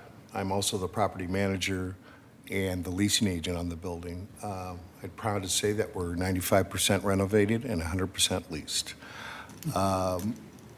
We applied for and were given a community livability grant from the Portland Development Commission to work on some drainage issues that we had in the alley. Prior to that work being done, we partnered with Rich at PBOT to create the plaza. So Rich and I are the guys, along with the support from our tenants, that really got the plaza built. When that plaza was built, there were rules in place because it was a condition of our ownership group that be in place with it. And for some reason that nobody seems to really be able to put their finger to, the rules stopped being enforced. So you've seen all the pictures, you've seen all the videos. I would just like to get it back to the point where we have at least some sort of control over what's going on in front of our business, period. That's it. Okay. Very good. Thank you. Thank you. Welcome. Is there further public testimony? That's all who signed up. Okay, Commissioner Fritz, did you have a question or a I'm good, comment? thank you. I really appreciate the public testimony today. With that, this is an emergency ordinance. Please call the roll. Saltzman, Well, with the passage of this ordinance, we will have visibly posted rules and defining what a public plaza is, and that's what the goal of the effort here. And I'm very heartened, as Mr. Iruli just said, you can post rules, but you need some people to enforce them. And I'm very heartened by Mayor Wheeler's efforts to get police officers out of their cars and onto the streets, including Ankeny Alley, to start enforcing these rules as well. So hopefully this will improve the situation considerably. Thank you very much. Fritz. These rules and exclusions are the kinder, gentler way of making sure that people in Ankeny Alley are behaving properly rather than having to arrest them. I thought council might be interested. Parks is not going to be enforcing this ordinance because it's transportation, but we have similar exclusion rules as was mentioned. In the fiscal year 2016 to 17, the total number of exclusions was 262. And the only ones that were over 10 was Waterfront Park with 54, North Park blocks with 53, South Park blocks with 26, Springwater Corridor 26, and Cooch Park 11. So when people might be concerned that we're, issuing hundreds of exclusions per day, that's just not happening. And for the most part, we're able to either get people help or have them move elsewhere. So thank you very much for your patience and thank you for your businesses. Yeah. Aye. Fish. First, let me just say thanks to all three of you for running successful businesses in our city. And I know Dan and Louis Oyster Bar goes back to, my phone says 1907.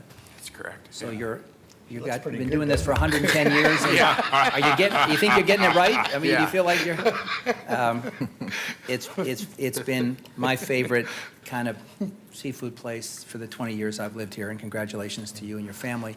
But thank you all for running successful businesses, and I appreciate the mayor and Dan bringing forward this common sense set of changes. And we do want you to be successful. And we need to balance a lot of different uses in our city. At the end of the day, if you're successful and you generate jobs and revenue, we'll have the resources to continue to reinvest in programs for everyone in our community. And that's a high goal. So thank you very much. Thank you, Mayor. Thank you. Aye. Wheeler. I want to be very clear, and it's been stated several times during testimony, but I want to underscore this point. We are not criminalizing the homeless.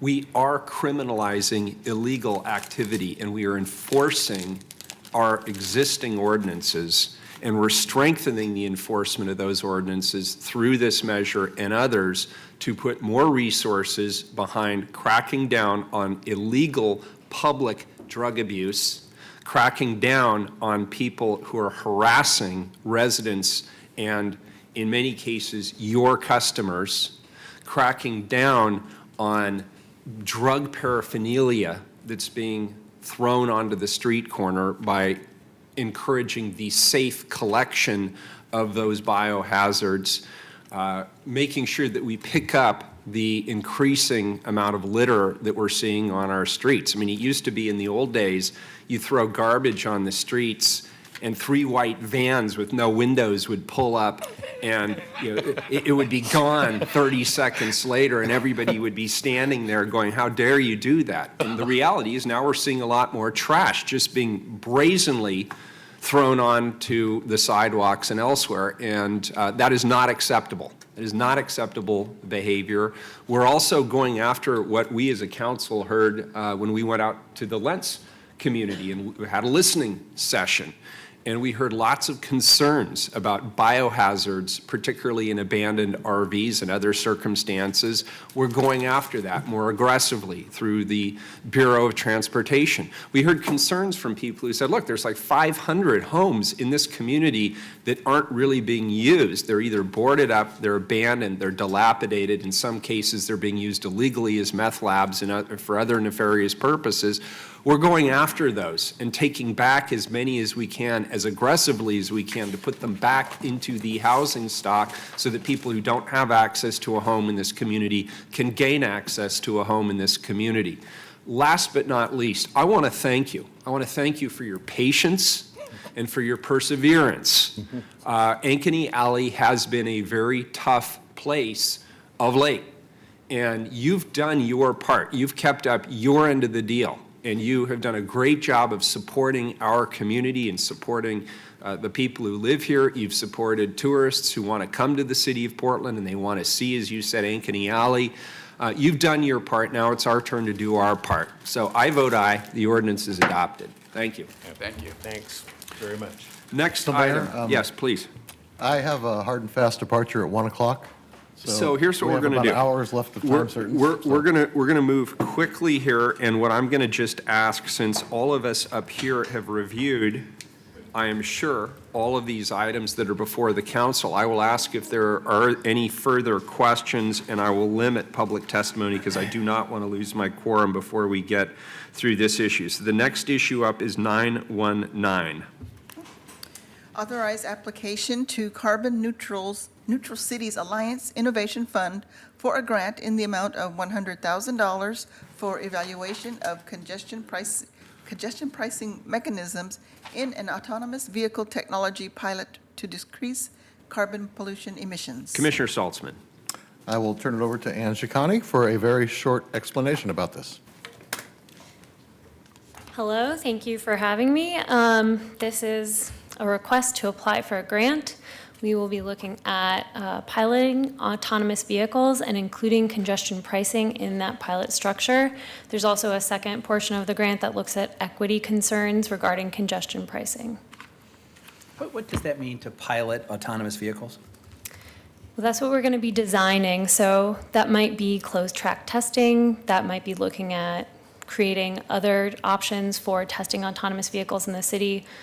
This would be money to design what those pilot looks like. Will there be driverless cars driving through the city of Portland starting now? No. So When will there be driverless cars going through the city of Portland? I would definitely hope that NHTSA had passed vehicle safety standards before that happens, and we will have completed our city regulations of autonomous vehicles before that happens. On time frame for the technology, I'm not an expert, but I've heard 5 years from people in the industry. So I want to be very clear. The autonomous vehicle pilot projects we're engaged in, I'm just asking dumb questions because I do that, and people probably want to know the answers to these questions. The work that's actually going to be done, number one, it starts on a closed track. Number two, the technology hasn't been developed or refined that would actually allow driverless vehicles to go into our city.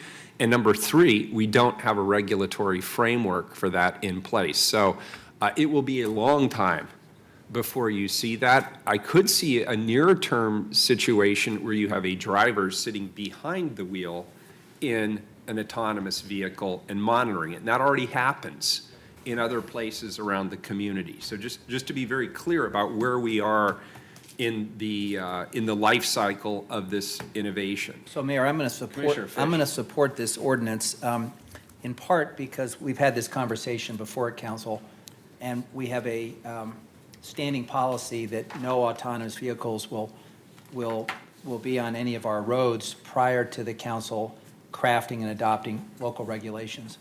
And so I appreciate we've made that commitment. But the second thing I just want to observe is that a few weeks ago when I was in Washington, D.C., visiting members of our delegation and some other folks, Congress was taking up legislation to preempt the states and the cities from regulating autonomous vehicles, and it was one of the few areas where R's and D's found common cause. So while I take some comfort that we're not going to give the green light to any autonomous vehicles until we have our regulatory system in place, I think it's worth noting that there's a growing movement in Washington to actually prevent us from setting our own standards, and we would then therefore be subject exclusively to federal standards, which I think is a disaster. But for purposes of this, it's a grant, and I'm going to support it. Very good. Is there any public testimony on this item? No one signed up. Oh. Okay, can you keep it to about a minute? 2 minutes. Okay. Thank you. Okay, I'll accept that deal. 2 minutes no it one is. else speaking, And the list is closed. Thank you. Thank you. My name is Lightning. I represent Lightning Super Watchdog X. Again, when we have these conversations on autonomous vehicles, I want the first words to be mass unemployment. Mass unemployment. Mass unemployment. When we, as Elon Musk already knows, has developed the driverless truck test, he's been in numerous tests, done it himself. Driverless vehicles are going to happen much faster than you think. They need to come in, they need to take over certain territories. I've suggested doing a franchise type situation for a central location which they can pay a fee for and control it. How much do they want to pay for that, right? Quite a bit of money, in my opinion.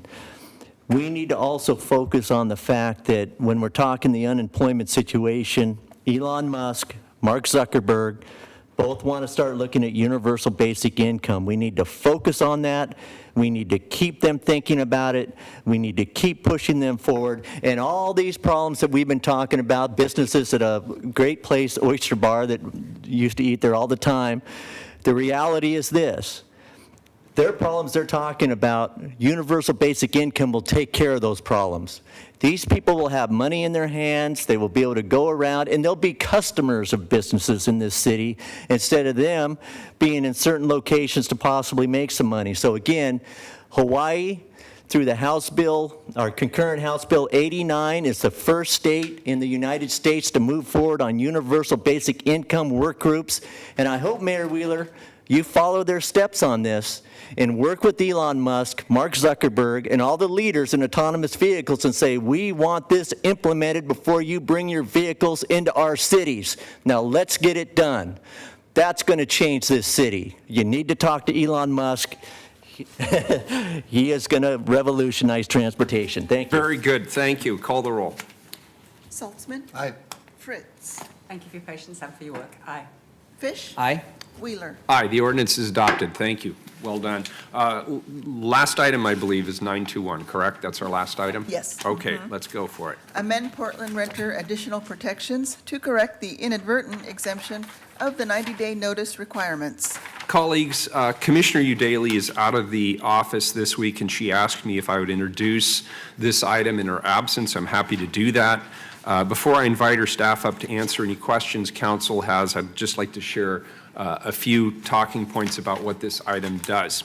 In February, the council, as you'll recall, approved relocation assistance to tenants that received no cause eviction or a rent increase more than 10%. During that council session, the council added amendments to create further exemptions for certain landlords, but also inadvertently exempted landlords from mandatory 90-day notice requirements. This amendment corrects that inadvertent exemption. I also want to thank our relocation working group. I had the pleasure of meeting with them on, was that Thursday or Friday?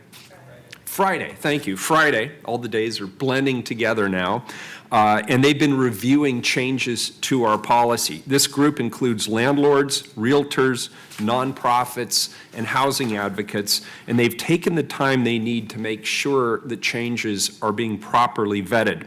By taking our time to be thorough while also engaging different perspectives, the relocation group is helping us to get it right.